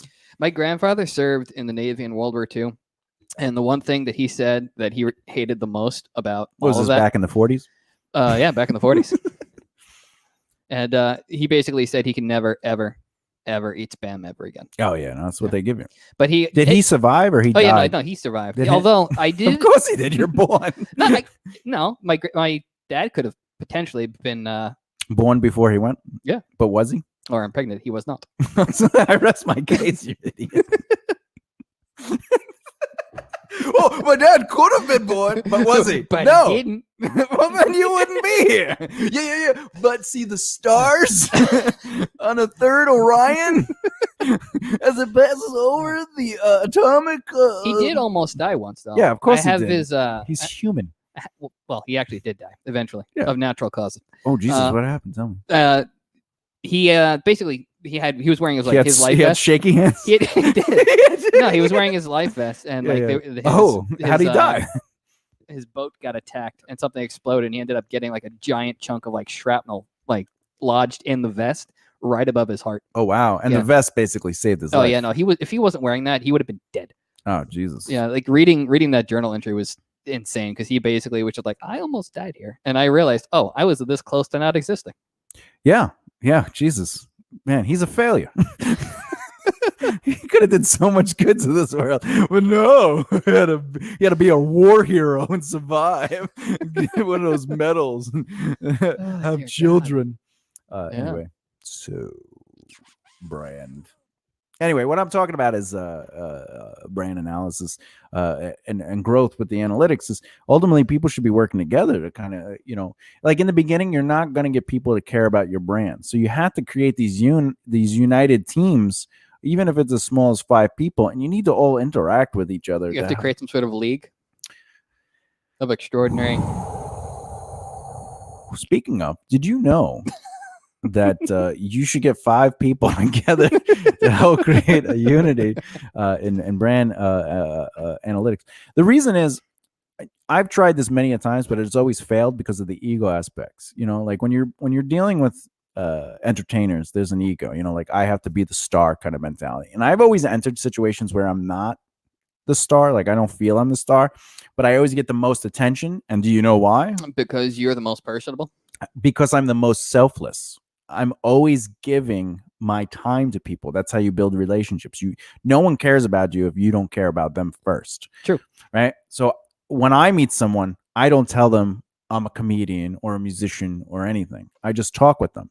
I do want to say it's interesting just being a fly on the wall, being like a third party, watching you actually talk to people, meet people for the first time. And you do that. And I've seen a lot of artists who like basically, shrug you off because like they just don't, know you. And then it comes up because you're talking to somebody else and they just happen to hear that you're like, oh, you're a producer. And they're like, oh, hi, I'm your best friend now. Oh, well, yeah, like because in a conversation I won't really, but like somebody will even know that I am. It's like there's been times where someone's like, I was told I should talk to you because you're the man that knows everyone. And then like people that shrugged me off, he overhear that and they come back like, oh, yeah, hey. Because you're just there, getting to know people. You're like, oh, you seem like an interesting person that I would enjoy talking with. And then like, oh, no, you're just selfish. Never mind. Yeah, because again, it creates the bias. Like if I tell you I'm an actor, now I have an agenda. If I tell you I'm a musician, now I have an agenda. If I tell you I'm a producer, now you have an agenda because now I have the power. You see what is so I tell people, if you ever want to dominate a room, don't create the bias, because you want people to create a relationship with you, not with what you can do or want to do. Because the can do, want to do means that you don't have a true, sincere relationship building now. However, if you're a producer and I'm a producer, we can know each other as a producer. Why? Because we don't necessarily need each other. Because in our mind, we already are doing what we do. There's no power struggle. It's equal. But that doesn't work for other things. Like if you're a comedian and I'm a comedian, if I tell you I'm a comedian, it's a bias. Now it's like, well, is he funny? Are they funny? Are they not funny? Like, this is my competition. Same thing with bands. Bands think the same way. Oh, you're a musician? Oh, God, they're going to tell me to come to their show. I don't want to come to their show. But when you have a show, hey, you should come to my show, right? Anyway, your whole purpose is not to, but going back to the ego thing, it's like the reason a lot of the projects imploded is because I became more accepted and I was associated with the brand more than anyone else. Because you're the one who believed in the brand and everyone else is like, oh, what can this do for me? And that's the only reason why they were not as equally associated with said brands. Yeah. And a lot of times they say, well, it's your baby. And I was like, yeah, but you said yes. So it makes it your baby as well. Yeah, that's the thing I never adopted understood. Babies are babies too. Yeah, only if you don't have children. No, just kidding. Just Loki was adopted. Loki was adopted. Yeah. From the Frost Giants. This is the thing. Like if I say to you, hey JD, do you want to work on this project? And you say yes, it is automatically my baby now. Yeah. And the moment you're not doing your due diligence, your job, and you say, well, it's your baby anyway. And it's like, well, why did you say yes? And did you say yes because you think you'd have a greater opportunity? And because the opportunity that you were expecting didn't come, now you're not really interested in being a part of it? Don't say yes. Unless you want to put your all into a project. Not even your all, 75%. Like the responsibility of loyalty within your ability to say yes. Because now I can never accept your yes. If I ask you to do something else because I'm like dumb and the first time you dropped out because of whatever reason, because whatever. No, short of like losing a limb or like some serious health issue. Yeah. Someone dies. It's like, you get a pass for certain things. Yeah, but if, you're just like, But if I'm like, you want to work on this project, you say yes, and then like you don't market it, you don't talk about it. You end up saying, oh, I ended up getting a different thing. I want to do that instead. You don't learn your music. You don't, yeah, right? You don't learn your music, right? And then I'm an idiot, and I go, hey, I'm working on this other project. Would you like to do it? And you say yes, and I keep falling into that trap of believing you. It's on me. That first time is on you. The second time is on me. And I fall into that on me trap. I go back to people because I have such faith in people, but I shouldn't. Yeah, listen, I will always, be here to help you point out, certain people. I know. He made me go through Facebook and delete it. No. The only one I'm allowed to be friends with is him. I mean. Oh, and his persona. And the dog. And the dog does have a Instagram. He does. He does. What is his Instagram? It's Pirial Beleza. Yeah. It used to be Pirial of the House of Beleza. That's a tongue twister. Yeah. At Pirial Beleza. Well, I didn't name him for people to find him. You're like, oh. I would have named him A. How do I find your dog? It's A. If you had named him A, I would just yell all the time to call him. I would just be like, ah. No. Are you all right? Sand. Yeah, no, I'm calling the dog. It's sand. Anyway, your job though is ultimately, if you say yes, to commit, follow through. Yeah. So when you join a team like Team Rise Together or Top of the Bottom Pile or a band, and you say yes, you're making a choice, and it's a part of your honorability, your message, your brand, to commit to that choice. Yeah, because if you don't follow through with what you've committed, then your brand is saying that you're not reliable. Yeah, at all. And there's a long list of people that I have on my blacklist that I can't work with. Not the TV show. I know that I'm going to continue to get opportunities, and I'm going to continue to be doing things. And I'm not going to go back to the people that abandoned me. I'm not going to go back to the people that have not proved their loyalty. And again, we talk about this often. Loyalty is not giving me your all. Loyalty is committing to your word. If you say yes, you're going to do something, do it. If you have a friendship, if you have a relationship that you've built, yeah, do right by others as you want to have right by you. Because if you treat me like crap and then you get mad that I treat you like crap, I'm giving you what I think you want because that's how you treat me. And if I'm ignoring you, it's because you don't want to be if you're not giving me your time and I'm giving you your time, I need to respect my boundaries. And if there's a certain, even though I always say give people your time, there is a certain point when they're not interested in you. Now you're just that person that follows me. You ever see Looney Tunes with the little dog and the big dog? Hey, what do you want to do today, Frank? Frank, whatever the dog's name is. And then at the end of the cartoon, though, the big dog is like, the little dog's now the alpha, but I'm not saying I'm an alpha, but I am. I'm an alpha because I'm an Aries. That's just, however, that's what I talk about is like that loyalty. And I know that as I continue to grow, I'm going to keep loyal people around me. And it's loyal because I know they're going to do right by everyone else in that team, not just by me, but I want people that are going to work well with other people and support one another.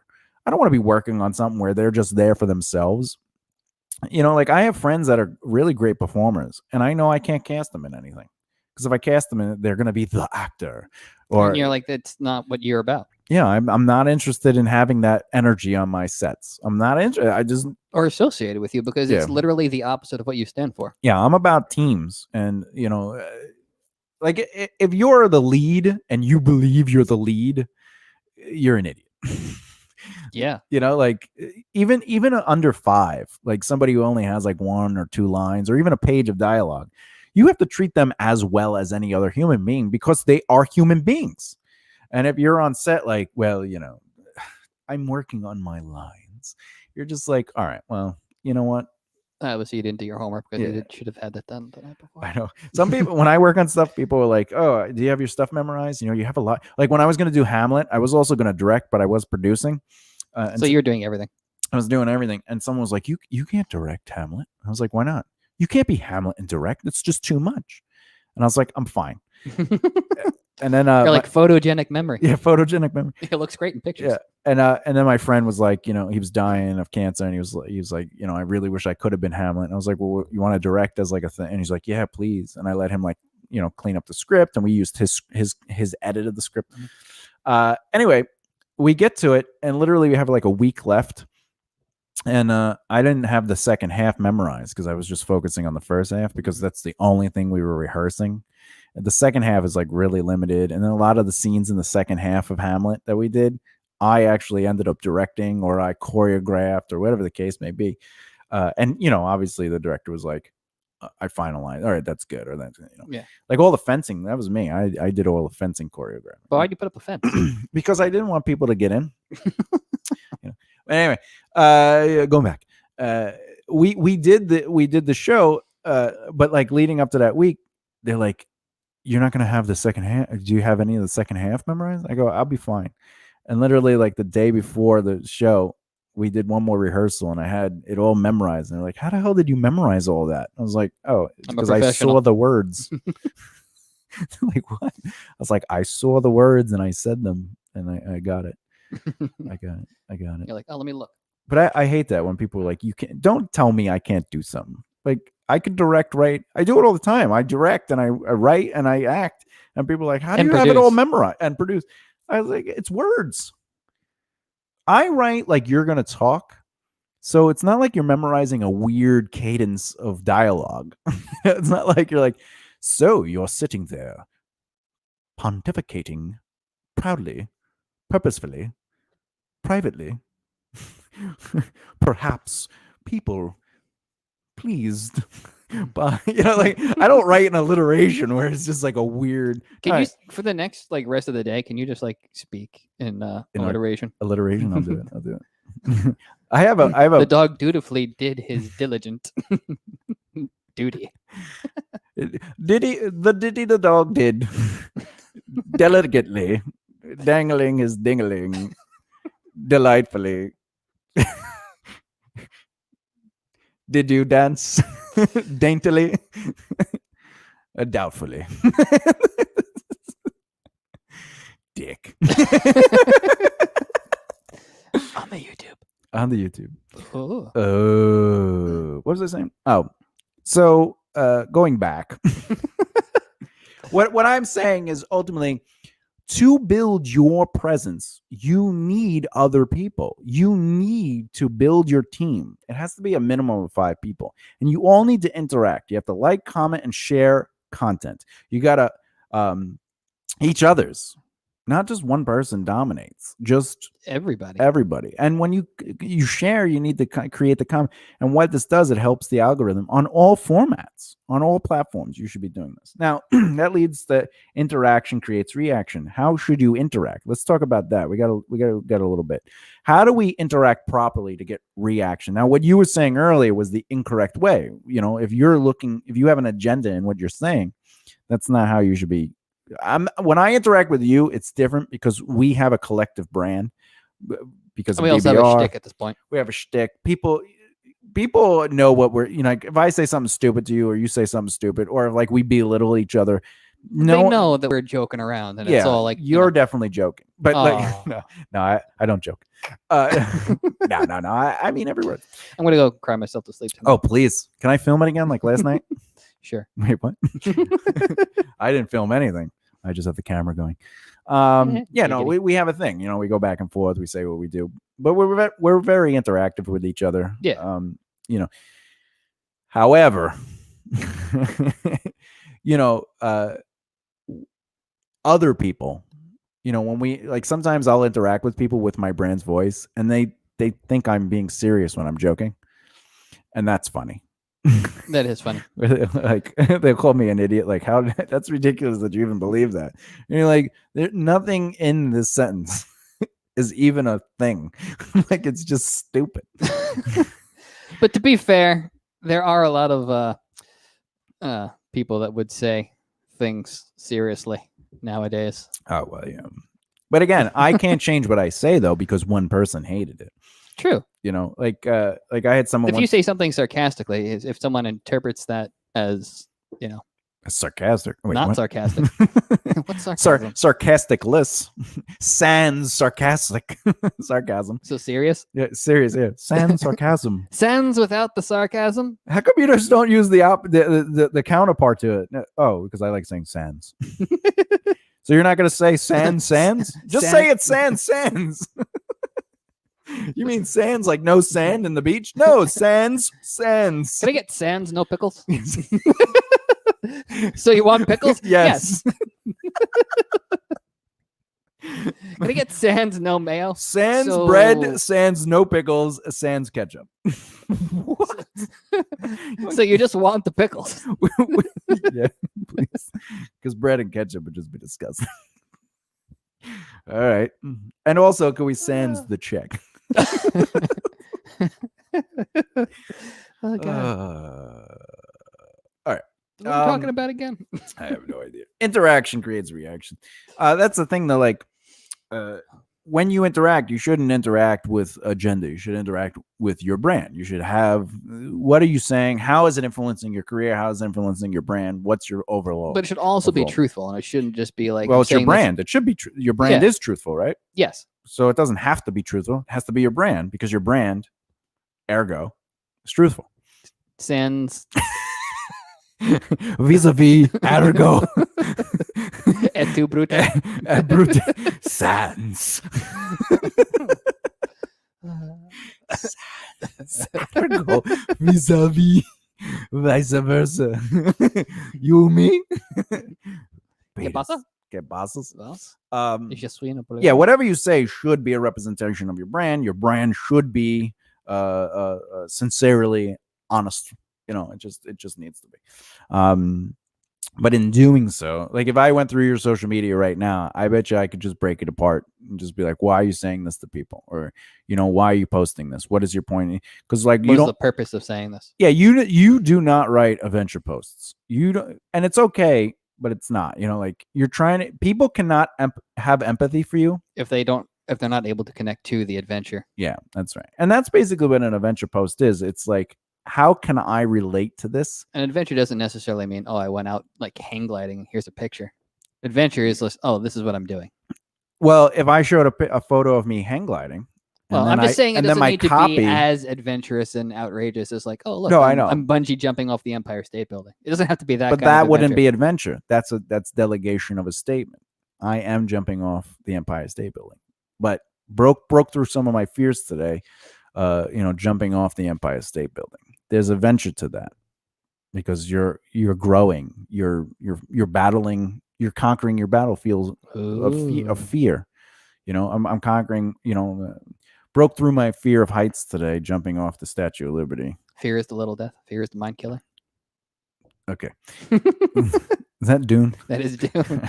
One of my favorite memes is a picture of like the guys from Doom with like their black suits and everything. It just says Dune is just Star Wars for goths.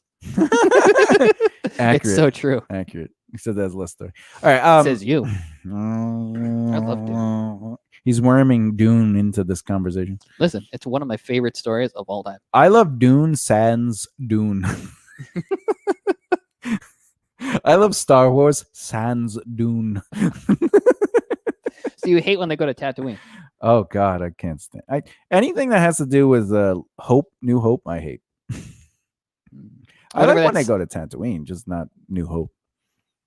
I also hate when they try to go like, oh, we wanted to have a real tavern scene, so like then now it's a huge tavern scene. You're like, all right, well, going big does not make it good, you know. Well, I mean, New Hope isn't terrible. Yeah, they're definitely worse movies. Oh yeah, that's true. Episode 1 and 2, and don't forget Plan 9 from Outer Space. What? Anyway, this guy, you can't judge a crappy movie to be good. What? Sounds good. Did you say sounds good? No, I said sans good. S-A-N-S. Sans. Sans, not terrible. Sans satisfied, super slippery slope of sacrifice in the successful solitude of sirens for cinema. All right. Cinema's with a C. Says that was sans not terrible. Sans not terrible. What are you trying to say? You don't want pickles? All right. See, quick wit. All right. Quid pro quo. Get your call back. Well. So your interaction. Your interaction needs to be honest and carry and maintain your brand's message that makes it truthful. I also personally have an issue with with small penises. I mean, there's nothing against them. I mean, seriously, like, how do they touch stuff? Well, yeah, you haven't been with a woman in 3 years, so it definitely hasn't been against any I'm on of vacation. I'm on vacation from stress. I like women sans women. What? Yeah, because now I have sans stress. So what you're saying is you don't want them to get your pickle. Sans not correct. What if they're allergic to pickles? No, but my issue is that I don't understand how to express an adventure via text. Well, how do you do it? I just said I have no idea. I'm asking you. How do you think you do it? By being a better writer. No, it has nothing to do with boring, exciting, long, short, quality writing. No. When I say be a better writer, I mean have the ability and build the skill to express an adventure as opposed to just focusing on being grammatically correct. And that's what I mean by being a better writer. It has nothing to do with writing. Well, if I don't write it. It has nothing to do with writing. So you're saying I could have a post without text at all?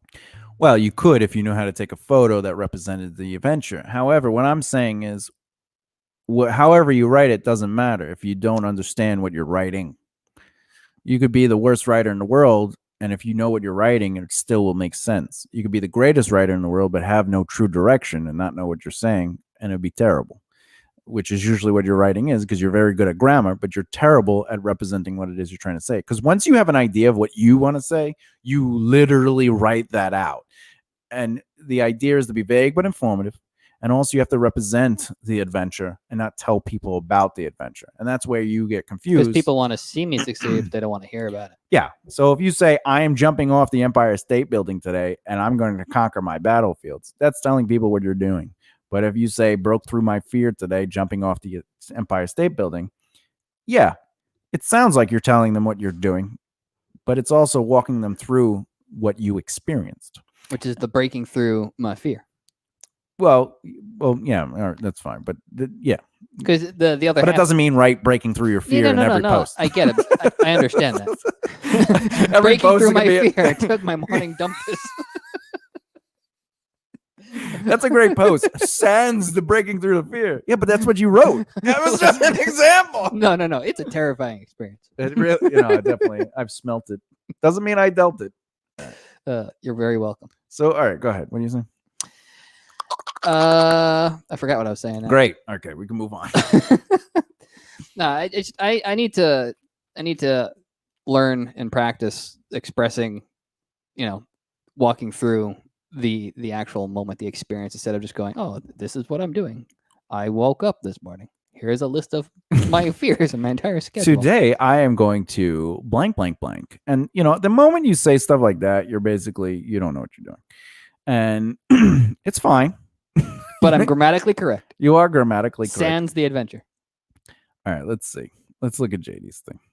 So JD wrote, each note I recorded for this project felt different than anything else I've recorded before. That's the last thing I posted, by the way, in case anyone's curious. Yeah. So 2 days ago, you're right now. The first sentence, which is very long, is listen, I like my Oxford commas. You don't even have a comma though, and an Oxford comma comes after end anyway. It's grammatical. I'm just going to say words. It makes me smart. Oxford. This Oxford. Yeah, sans Oxford grammar. All right. Each note I recorded for this project felt different than anything else I've recorded before. You're literally telling people what you're feeling, and you're literally saying what you're doing. So there's no adventure there. You've taken the adventure away. How would I take that sentence and turn it into walking them through without telling them? Well, if you went, this project felt different than anything I've ever recorded before, would literally make it more of an adventure. But how is it that? But what I still don't understand is how that's not just a statement. How is that walking it through? Because you're saying this project felt different than anything else I've recorded before. Instead of saying each note I recorded for this project. See, because one is you're describing the experience, and one is reflecting on the experience. Not that you have to reflect in every post, but this project felt different than anything else I've recorded before. Now you can say, now you could say your each note felt like it had a purpose beyond the magic of the song itself. But not only did you write each note I recorded, but in the second sentence you wrote each note felt. You're basically saying the same. Each note I recorded for this project felt different. And then in the second sentence, same post, you write each note felt. So what are you saying? That you have no direction in this post. You just wrote stuff. And look, two people interacted. One is you writing the second part, and the other one is Amanda. Hi, Amanda. Hi, Amanda. Now here's one of mine. You retweeted, thanks, without actually adding a quote to it. Laughter is a lovely lifting life. Speaking of alliteration, laughter is a lovely lifting life lesson left lonely in lieu of little life poems landing loaded limericks. Right. To me, that's a brand post and not necessarily an adventure post, but I'm allowed to do that. A, because I don't give a crap, and B, because I post more adventure posts than you do, so I've earned the right to mix and match content and brand posts. The thing is, if the majority of your posts are not adventure posts, you're just telling people things and you're doing content. Content's okay, but you have to earn it. All right. Here's another one. Let's find it. Jesus, do you ever post? Okay. My ears are warm thanks to this new beanie. That's a statement. Midwest winter is going to be a piece of cake, I think. That would have been fine. If you just wrote Midwest winter is going to be a piece of cake thanks to this new beanie, that would be better. But my ears are warm thanks to this new beanie you're just like, okay. But the adventure would be Midwest winter is going to be a piece of cake thanks to this beanie. Is that because that one is more about what I am thinking in the moment? No, it's just you're just telling people stuff. You're not letting people walk through the journey with you. No. What I'm saying, you said the second thing you said would have been better. Would that be better because it's more focused on me walking through what I'm actually feeling instead of just saying facts? Because that's what you're trying to do. You're trying to get people to walk through the adventure with you. You don't want to tell people, but if you wrote my ears are warm thanks to this new beanie, you're literally saying my ears are warm because there's no context, there's no subcontext, there's no adventure. And then you say Midwest winter is going to be a piece of cake, I think. Now you're not even confidently sure. So that has nothing to do with your brand, because your brand is about being able to conquer. Yeah, confident, conquering your battlefield. And then turns on Swedish metal to welcome in the winter. Like, there's no direction in this post. There's an erection. I mean, always. All right, here's one I did. How else am I supposed to hold up the camera? This is one I posted to celebrate my friend's book. This is a part of my brand. Celebrating other people's successes, elevating other people's messages. This is part of my brand. And food. I didn't even share their thing. I just shared their product. So I didn't just share the link. I literally wrote my own post. And you took a picture, which is it's very nice, very lovely picture. Thank you. It was bananas, but the picture is the apples in my eyes. Listen, it's appealing. Because so are you allergic to your eyes? Mango crazy for this kind of stuff. Men go crazy for this kind of, because there's a mango. Anyway, check please. I wrote, now that I have Aurora's cookbook, I can warm my belly with all the love she put into her book. When my friend's creative energy comes to life, my soul flows for them. I'm grateful to see her life feeding others. Right? That's because that's a celebratory post on somebody else's thing. But it also says, when my friend's creative energy comes to life, my soul flows for them. It's saying a lot about my brand too. But again, I've earned the right where I can post other things, right? Yeah. Here's one for you. Good thing my best friend reminded me that this song has no apples in it. The reason why this is a shitty post is because it doesn't say anything. It doesn't say anything. Plus, you made like a face, like the aggravated face, right? And then you wrote #recording adventures. What? First of all, it doesn't represent anything that has to do with recording. Two, it says my best friend reminded me that this song has no apples in it. There's no context. There's no real context. And to me, there's no direction. But again, there's no adventure. There's no. Strangle. One of the greatest. So what about my the no apples thing? It's relating to the picture. It doesn't. Okay, but is it relating to your adventure? Well, the fact that you wrote the song has no apples. But we don't know that the song has no apples because we don't see a song title. We don't see an instrument represented. We just see no apples.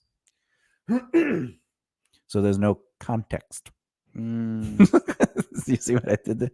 No context. That's like me putting up a picture of the light and going, Bright idea. No, because I'm trying to give an example of how terrible this post is. If I show a light and I go, cooking has never been easier.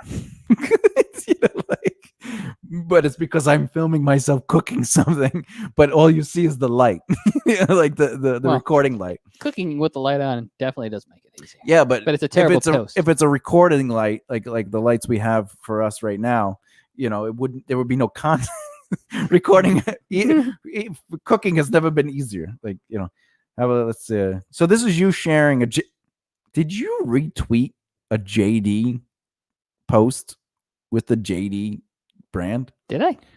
Yeah, I woke up this morning and was gifted with snow. Winter's my favorite season, and I'm glad it starts. I don't know. All right, and then you retweeted it a day after, and you wrote, "The snow didn't stick around for too long, but it still made my day. Turns on Blackwater Park by Opeth. Guess I'll keep the mood going." What were you thinking when you posted that? What was going on? I really wanted to listen to Blackwater Park. I think it would have been better if you just said that. Fun fact, that's one of my favorite albums ever. Blackwater Park by Opeth really setting the mood today. I miss snow.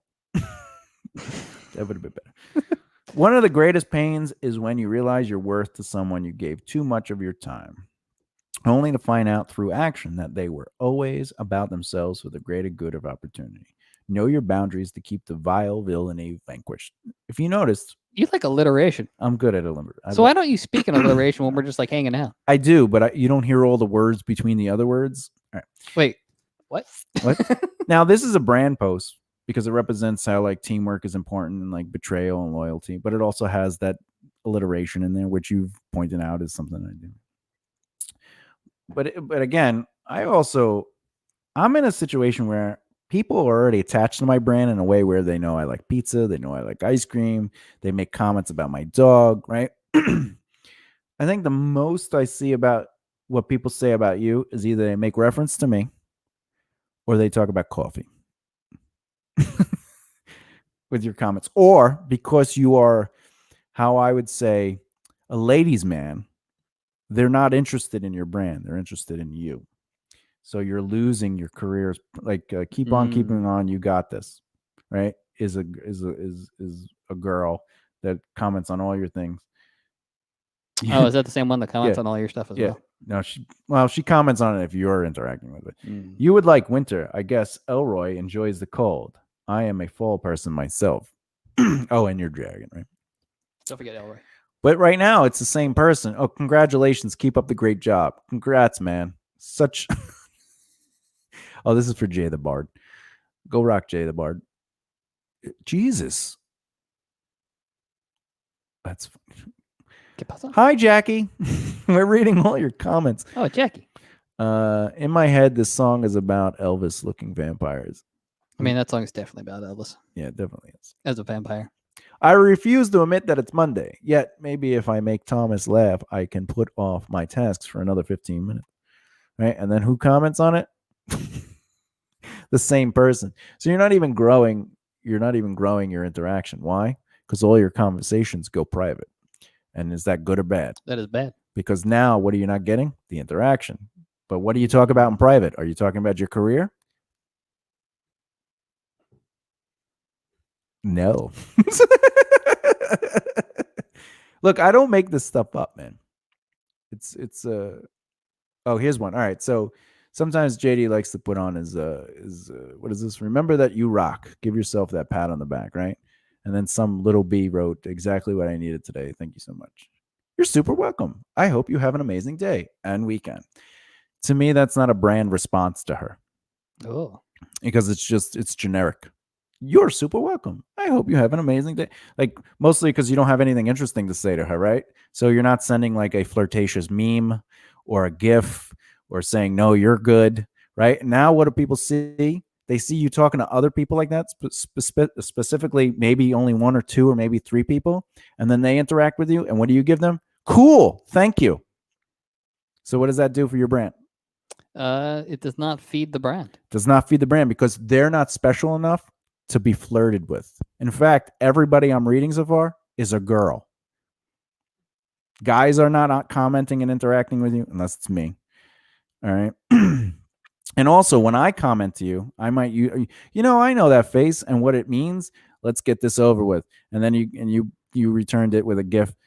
We're done here. You're interacting with me like we normally would, and you're following the thread of conversation, and yet with someone else you stop the conversation by just doing a no statement, which is when you basically, if you like, how are you doing today, and I go, I'm fine, thanks, that's ending a conversation. And that's what you're doing with people you are not having private conversations with, right? Here's another, like, no one really interacts, and this is just Twitter though, Oh dear God. It's the same person. It's the same person every single time. And you don't even interact with her, which is the best. Like, you don't respond to her. You just like it. You know why? Because you're not personally talking to her privately. This is what interaction creates reaction. The way you interact with everybody reflects how others see you. In fact, on YouTube, one of the best things to create a growing channel is interact with every comment, because if people see you interacting, they know that if they give their thoughts or opinions on something, you're going to interact, right? But if it's all generic, thanks, cool, awesome, thumbs up, or just likes, what are you telling them? You're training your audience not to interact with you, right? Here's another one. Well, this is just us doing fart jokes. Was that the dog one? Yeah. Right. Oh, Jesus. But if you have a bigger brand, you don't have to interact with everyone, but you don't have the bigger brand yet. Here's ads. No, same person. It's always the same one person, and you never, ever respond to her. Wow, that sounds quite fabulous. Is that metaphorical lemon juice still sticky? You liked it. You know why? Because you don't talk to her personally.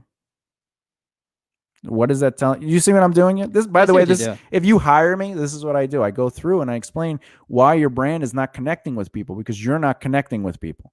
I've gone through like 15, 16, 20 posts right now. And that's a lot of posts. Here you go again. Go for it. You write, I feel like letting loose this weekend. Plugs guitar in and turns up to 11. That's an adventure post, by the way. It's just missing emotional intrigue, even though you wrote I feel, but that's not emotional intrigue. And then she writes, go for it, and you like it. Thank you. Now, Schechter, who is tagged to this, by the way, because you want, because they're going to notice your amazing posts, right? They're going to see you don't interact with your audience. I'm not interested in sponsoring you, right? Everything we do must affect everything we do. Let's see. Jesus, you get no interaction on here. You get likes, but you don't get people commenting. Why?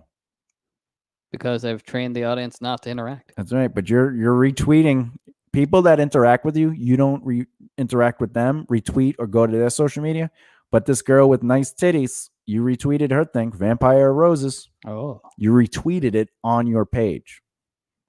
All right. Let's see. Did you write anything on it? You didn't even write it. You just retweeted it. All right. Let's see. Oh, here we go. We have 2 comments. Let's read it. We got, oh, this one. I read that one before. Let's see. This is good. Well, Jesus Christ. You didn't even like this one. She responds, turn all the mess off. I am over these news people saying the same thing over and over again. You wrote, I'm going to listen to music to quell my anxiety while I watch the chaos unfold today. That's a pretty good adventure post, right? Though I don't think the coffee is helping. And then somebody actually had empathy for you and responded to you. You didn't even like it. This is, we're talking about how interaction creates reaction. I have a question. Sure, let me hear this. So let's say you have someone that interacts with all your stuff all the time. Yeah. But you're pretty sure that the person that who keeps interacting with you is someone that you do not agree with who they are as a person because they've done other Block things in the them. past. Block them? Yep. They say to do that on YouTube too. Mm. Don't delete the comment. Make the comment hidden and then block them because Mm. you still get the credit of the comment. Here's Ruby True again. You reposted Ruby True. Well, I know her though. Oh yeah. Yeah. Personally? Yes. Do you see my point? Mm. Here's another one. Zara, who's awesome. She is awesome. You retweet her all the stuff. Do you know her personally? I do know her personally. Oh, I'm proving my point. Mm. Let's see. And you retweet me because you know me personally, but you're trying to build relationships with people that interact with you. The other thing I'm noticing is you have 5 likes. Let's see who liked you. Ready? It's the same 5 people. This Liz person, I don't know who that is. BBR, Little B, Jackie, and then Amanda, right? So really, you only got like 1 like because a couple of those people are stalkers. One is a business, and the other one you talk to personally all the time, right? How many of those people, other than the one that you talk to all the time and the BBR brand, do you interact with?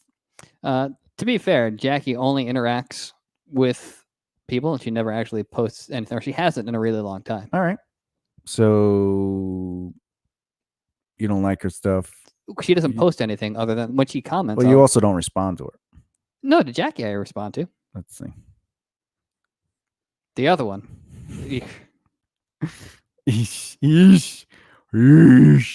Oh, look who you respond to instantly. This Liz girl. You can do it. Thank you for believing in me. She writes always. Then you respond again with kiss heart, kiss heart.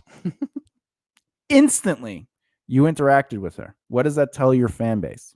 They're not important. She is. Why is she important? Right? And that's the thing. You know, and like, have fun. Thank you so much. You just shut her up. This Little B person, have fun. Thank you so much. That's an ending conversation. Oh, I really. But how is that an ending conversation? Because you're saying thank you so much. You didn't add the opportunity for more, right? And it doesn't give her the. Now you have a personal connection with this Liz person apparently, because the heart kissy thing, right? You said thank you for believing in me, and she wrote always. So that is a continuation in that conversation, right? I could do this all day, but I'm probably not going to because we only have so much time. Also, it's closing in on food time. Yeah, I know. I'm so hungry. Let's see. I want to see. Jeez, you get no. I have no Twitter interaction. Oh, look. You retweeted the Liz person. Now, do you know her personally? We talked about that, right? I do. You posted your own stuff. You retweet your own stuff. You retweeted mine. You know me. Jared Dines. Do you know him? I don't know him. And you reposted George Takai. Let's see. Jared Dines. People are going to hate you over anything, so they might as well hate you for being you instead of something you're not. All right, that's within your brand, so that's a brand post. But you didn't write anything with it. I didn't add to it. Yeah. The only original question of law we should examine is our original sin of slavery and the disenfranchisement. All right, so you didn't add anything to that. You just retweeted George Takai. Oh, my. Oh, my. He's great. Who's this? Heiny? Heiny? Heiny? Heyny? Can I see? Yeah, Heiny. Oh, it's Heinrich. Right? You didn't comment on it. You just retweeted it, and you didn't use anything. And I didn't add to it. You didn't add to it. I'm trying to find something. The little here's you without a shirt on. How did that happen? Being sore is a good thing. That's what somebody wrote. All right, let's see something. But anyway, I think we've gotten the point now that we've gone through half of my Twitter for the past decade. Well, I could keep going if you want. Nah, you sure? Yeah, I feel like you positive. The point of we're trying to learn something here. Well, I think the lesson has been learned. What do you think it is?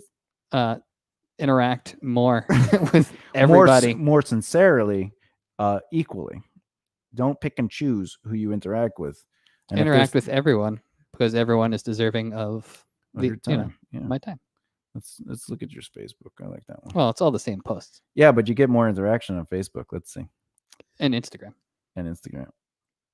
Oh yeah, let's just Instagram's easier. Let's go to your Instagram. I like Instagram. I love him.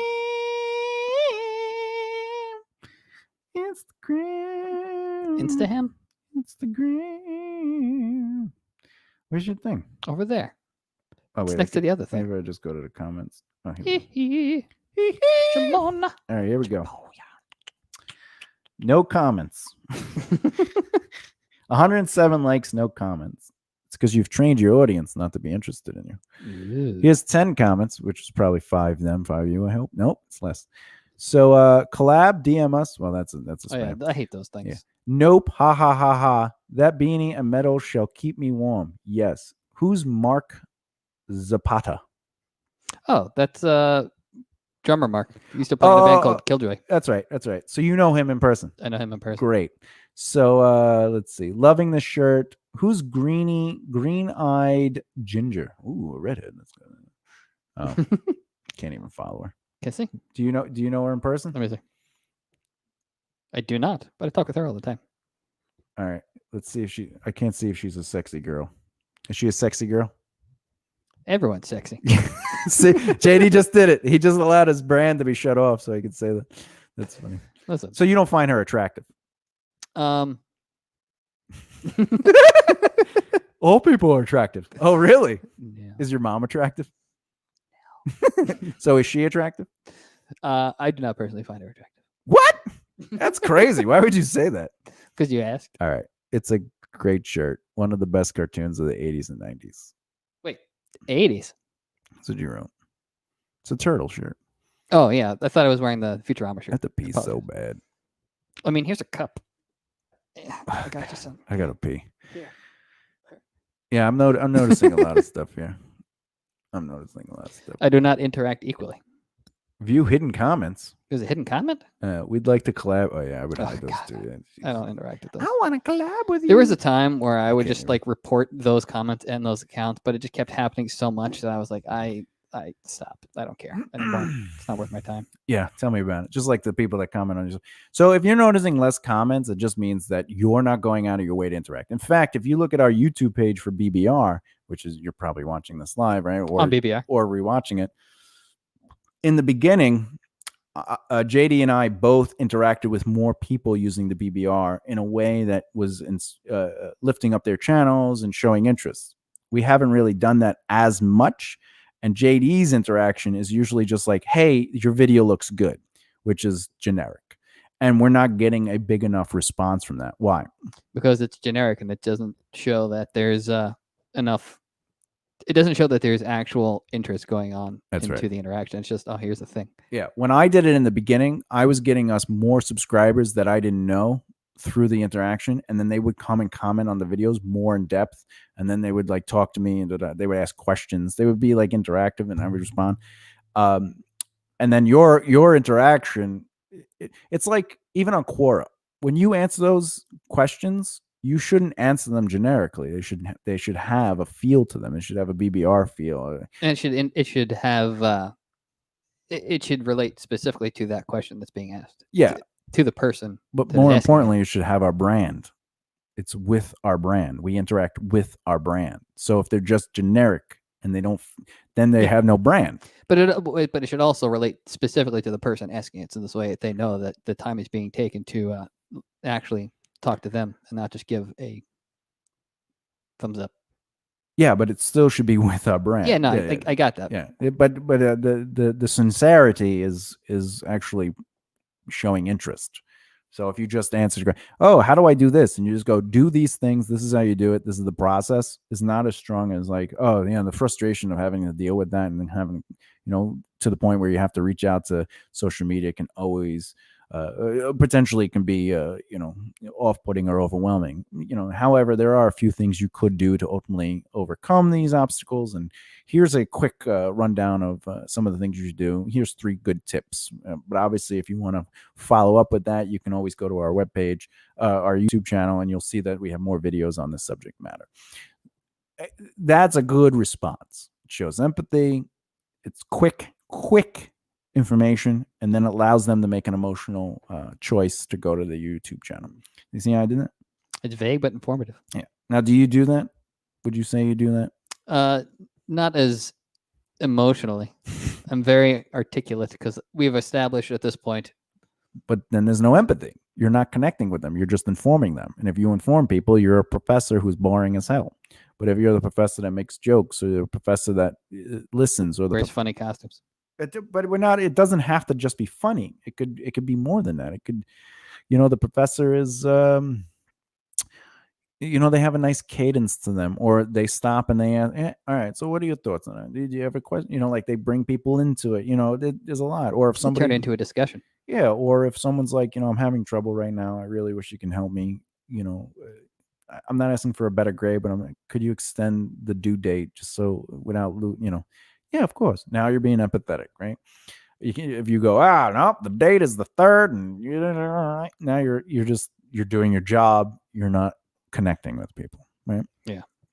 And that's what your social media is about. So to sum up before we go, building your social media presence is all about presenting your brand in the truest, most relatable fashion as possible through adventure posts.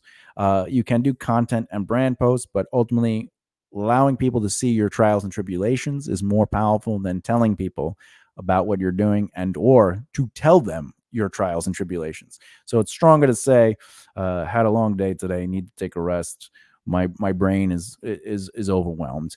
Over mental health is very difficult, and I dealing with mental health myself has made today hard. That's not. You're just literally telling somebody something. People want to see you succeed; they just don't want to hear about it. Correct. I like that. That's the one you have memorized. But it's the one you do the least.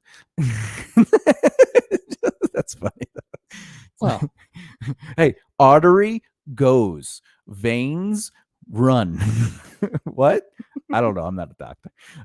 Anyway, but more importantly, building your social media presence, remember to build your team. Get together with 5 people that believe in the same mission and start focusing on interacting with one another. Work together, grow together, rise together. Now, how to interact creates reactions. Remember, you're interacting with them in your brand, with your brand, not to get a reaction, but to be sincerely interested in what they're doing. Generic posts will get 0 response, or the lack of interaction will train your audience to not interact. Your job is to make yourself feel like you're approachable, because you're only doing it on social media. It's not like the old days, especially right now, where you can go out and build relationships. Right now, you can only do it on social media. The other thing is, you are not interacting on social media to create personal relationships if those personal relationships are becoming the majority, because now you have a personal social media. You're supposed to separate your social media from your personal life, because it is a brand. It's part of the work. It's part of the business. It's part of the business. So if you find that the majority of your conversations, interactions, and other things are going from public to your personal messages, and that's taking up your time, you're actually destroying your brand, and you're no longer being influenced. You're not an influencer, right? And then additionally, if your personal life is going to the comment section and it becomes evident that there's things being talked about or doing, what are you doing? You're destroying the brand. Yeah, because now you're being, because again, remember, JD shouldn't exist when the JD brand does, right? But you're also training people to say, well, some people apparently get your affection and your time, but other people don't. And then they judge themselves. Well, maybe because I don't dress like that, or I'm not pretty like that. That's why he doesn't care about me. And then they go through your likes and they go through your comments, and they see you're only interacting with like pretty girls, or like goth girls, or witchy girls, or whatever girls. And what does that tell you? Now you're telling your audience, I'm not his demographic, so he doesn't care. Your job is not to isolate your audience based on your desires. My job is to interact with everyone equally. You have to. I mean, look, right here, if I go to likes, okay, wild one, Liz, right, here's the thing. Liz, kissy face. Directly under that, Kiz, blussy face. Then you like BBR. Then it's Liz, hey cutie. Then it's Manda, you just liked your stuff. Then it's Liz again, witchy night. Then it's Rising Voices. I don't know what that's about. Oh, because it's the people are people. Right. Right. Then you like my comment. I love that you keep saying it every time it's brought up. Like, then you like, now there's also no diversity. Now it's me again because I shared your project. I shared you doing People Are People. So you like that. Then who's next? That is Liz. Who? Oh, look at that. Right. And then it's you. Then it's me. And then what is that? Some guy. Who's this? Spirits chorus demo. Is this the song? I can't say. Spirits. What is it? What is this? Oh, it's the band Nothing More. Nothing More. I don't know what that. It looks like you liked a bunch of this stuff.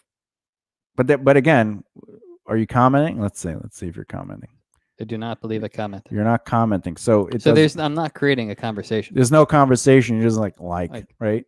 And likes and retweets are not enough to build conversation because anyone can, like Correct. and retweet. Having a comment. By the way, this Aaron girl is a fake person.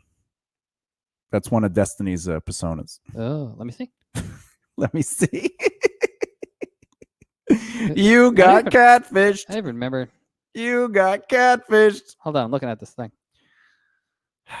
Ah. Yeah, no, that's one of Destiny Cook's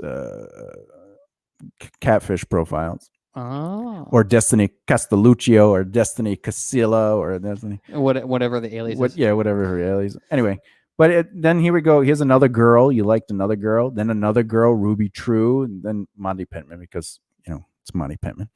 Then BBR because you work with it. Greenberg. I don't know what that is. Oh, Greenberg Lusker. That's my aunt's law firm. Barry. Zara. So your majority interactions, by the way, if I go to this, are people that I know. Yeah, because people are not people. People are people unless they don't have boobs and are attractive. Here's another one. You like Barry this girl? Who's Sydney? What? Sydney? Who's Sydney? I don't know. All right. So Sydney, we go to her thing. You liked it, but then you're the only one comment. That's awesome. You do totally got this. It's generic. It is very generic. Right? So she just wrote, I just had a 45-minute meeting with my PI. I feel so determined and motivated. What? We planned out, she gave me great feedback on my thesis intro. Yeah, you're not really connecting with it, right? And then the next one is this other girl. You totally got this. But you see what I'm doing? There's no genuine conversation going on. Then there's another girl. This is the teddy bear one. There's a teddy bear? A delicious meal and a kitty friend. Wait, what? You wrote a delicious meal and a kitty friend. That's my point. That has nothing to do with your brand. Oh. Nothing to do with your brand.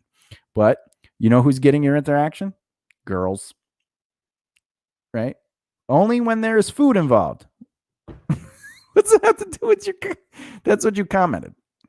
That has nothing to do with your brand. But you know who I notice you're not interacting with and commenting on? Dudes or people that are really in your industry. Sharing Monty Pittman is not the same as commenting.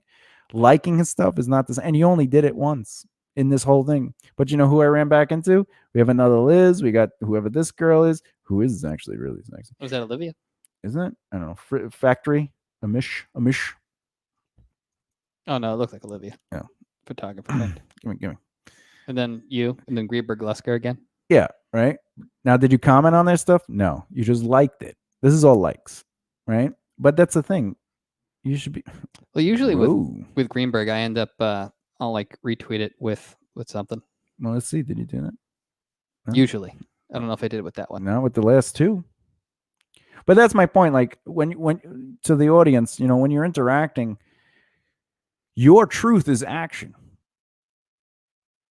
Right? So whatever you're doing, you're training your audience. Jesus Christ. I'm sorry. I'm looking at your tweets and retweets. And I'm just like... So basically you're saying that I don't give people the equal attention that I should be giving them. More so. And then I'm also not, when I make posts, they're not adventure posts. I'm just saying things. And when I do post, not everything that I post and comment and interact with is related to the brand. I'm just kind of interacting I'm existing You're existing, yeah, because you think your brain was going, well, I'm interacting, that should create the reaction, but that's not true. You have to connect with people, with empathy, right? But the other thing is your interaction is telling other people that are not fitting the attractiveness of a very specific style of female, that the only way you're going to share this stuff, like and comment, is if they look like these people. I mean, you have a beard and you're not a woman. I don't count because I'm so integrated to your brand. I'm not somebody you're trying to build a relationship with. I'm somebody that people know. By the way, just as an audience, as you're listening, he's naming people that are so randomly sporadic in a list of just Liz's, Alicia, whatever, these other girls. And he's like, but Barry's there. Yeah, he is there. but there's this old story. This guy, right? He saved 6 families because he's a fireman. He saved them from their house burning down, right? And then the other thing is he was a master cook, and he kept winning all these cook-offs, you know? And then the one other thing was he ended up getting a doctorate in 2 different areas, but he did it quicker than anyone. And then he had sex with a sheep, and now he's a goat fucker. No one even cares about the other things. They're just like that guy, you know. Oh, JD, yeah, the goat fucker. And you're sitting here, but I saved him from a fire. Yeah, great. But you know what else you did? What you all night? Yeah. But you interact. I did 2 degrees. Yeah, did they help you with that gum? Do you know? You get my point? I get your point. Yeah, you can't point out once. Remember, the majority outweighs the minority action. So if your brand's posts and adventure posts are the minority, your majority becomes who you are. And if I look at your stuff, all you were trying to do is pick up women. That's what it looks like to me on Twitter, at least, right? But is Twitter a part of your platforms, or is it not? It is part of the platforms. So even though you're doing it slightly different on other platforms, not much, but the majority of your platforms are flirtatious, right? Now, if you look at me, any woman that I talk to them the same. I give everybody my attention. Not a lot of guys comment on me, but a lot of guys watch my YouTube videos. That's why I was like, maybe I should go gay. But if there's certain people I won't interact with because I want them to vanish. I mean, that makes sense. Right. But everyone, I give them the same kind of like energy, efforts. You know, I won't be lovey-dovey with just one person. I'll be lovey-dovey with other people. And if they give me their time more, I'll give them my time. But I also do something else. I share a lot of people's stuff. You know that. Yes. I share a lot of stuff on the stories. I interact with a lot of people. I don't always just like things. I comment. Right? But it won't be just a generic comment. It won't be just a generic comment. And when I tell you need to interact with people with BBR, that doesn't mean be generic. It doesn't mean like, hey, great work, or it means care. Yeah. Because anything you do must affect everything you do. So if you only slightly care about it, you're telling people I don't care. And that's the thing. But am I telling you to change the way you interact with people? Not really. You could do whatever you want. But if the brand will not grow if I do not actually that's right. portray the brand. That's right. And I'm not telling you to change what you're doing. I'm just telling you and the audience, if you want your brand to grow a presence, you have to represent your brand. And everything you do is going to train people how they see your brand and how you influence that brand. So if you're only talking to girls, what is that saying about your brand? It's saying that I do not care and that I'm not genuine. Well, more importantly, it has nothing to do with conquer your battlefield, especially when you're going, I love food and kitty cats. And then the other thing they're seeing a whole bunch of is winky face, lovey-doveys, hearts, kisses, sharing winks. Are you a metal band? Are you a musician? Are you in the industry? Or what are you doing? Oh. Right? And that's we're almost done. We're closing up. But that's what I'm saying. Like anybody that comes to me, I'm going to point those things out. I go, right now, you have a personal social media. you do not have a brand social media. You don't represent your adventure. You don't represent your interest in other people, and you're just supporting your desires. And every brand you do, remember, it has nothing to do with you. It has to do with everybody else. You can walk by. Go for it. We have Evie. Woo! Evie! Ah, Evie! It's the Evie! Yeah. Woo! Evie's home. That means it's food time. Time to eat because I'm hungry. So that's the summary of basically what's going on. But do you understand what I'm saying? I understand what you're saying. Does it make sense, or am I talking out my ass? No. Well, I mean, if you could talk out your ass, I would be a lot more entertained. Yeah, I bet it would. But to end, anyone who's listening, basically, and even to JD, like, if the majority of your interactions are private, you're killing your public interaction. If the majority of your interactions are personal, you're killing the brand. You're killing your brand. That doesn't mean don't talk to people. That means that it has to be even. It has to be split. No, the majority must be brand. If it's even, what stands out? That's a confusing message. I meant it has to be, even, where you have to have like you can have your private conversation, but you also need to put time into having the public thing, which focuses on your brand. The majority of your time has to be on the brand. And how do you do that? Well, you do more brand time. So if one post a day isn't creating that majority, that means you have to interact more in a very empathetic way that's brand related. Because again, if you're talking to 5 or 6 people a day, or even 3 people all day, and in those conversations on those social media platforms, it's not only on your brand, you have a personal platform, right? Because what should you be doing? If you're on Instagram, what should you be doing? Interacting, right? And if you are having a conversation, it should be about your career. Because when people say my career's getting slow, I go, when in doubt, reach out. Now you have to use those personal relationships that are in the industry. But if all your time, or more importantly, a majority of your time is focused on building personal relationships with people that don't have the influence of your career, right? It's like your circle of influence. It doesn't mean not to talk to other people, but it means that the people you put time into become the world you live in. So it's the same with marketing. If your marketing efforts for your brand is put towards your personal desires, your social media is no longer a brand outlet. It's a personal outlet. It's a personal outlet. And now that's probably why you're confused. I don't know what to post, because there are people, I have more personal relationships on social media than I do brand relationships that have to do with my business. So I don't know what to say, because maybe I don't want people I'm talking to personally to know certain things. And that's not how a brand works. You know what I'm saying? Your brand should speak your voice. And then however people see it is how they see it. It shouldn't go the other way around. Oh, I can't post certain things because I don't want certain people to know certain things, right? Isn't that's you following your audience? But in this case, it's your personal audience and not necessarily your brand's audience, because they're two different worlds, right? Anyway, that's it. I don't make this stuff up. I make up a good chunk of it. Yeah, the dog makes up definitely 100% of it. Yeah, it's mostly because I'm the smarts. I'm definitely the hearts. Yeah, Imperial.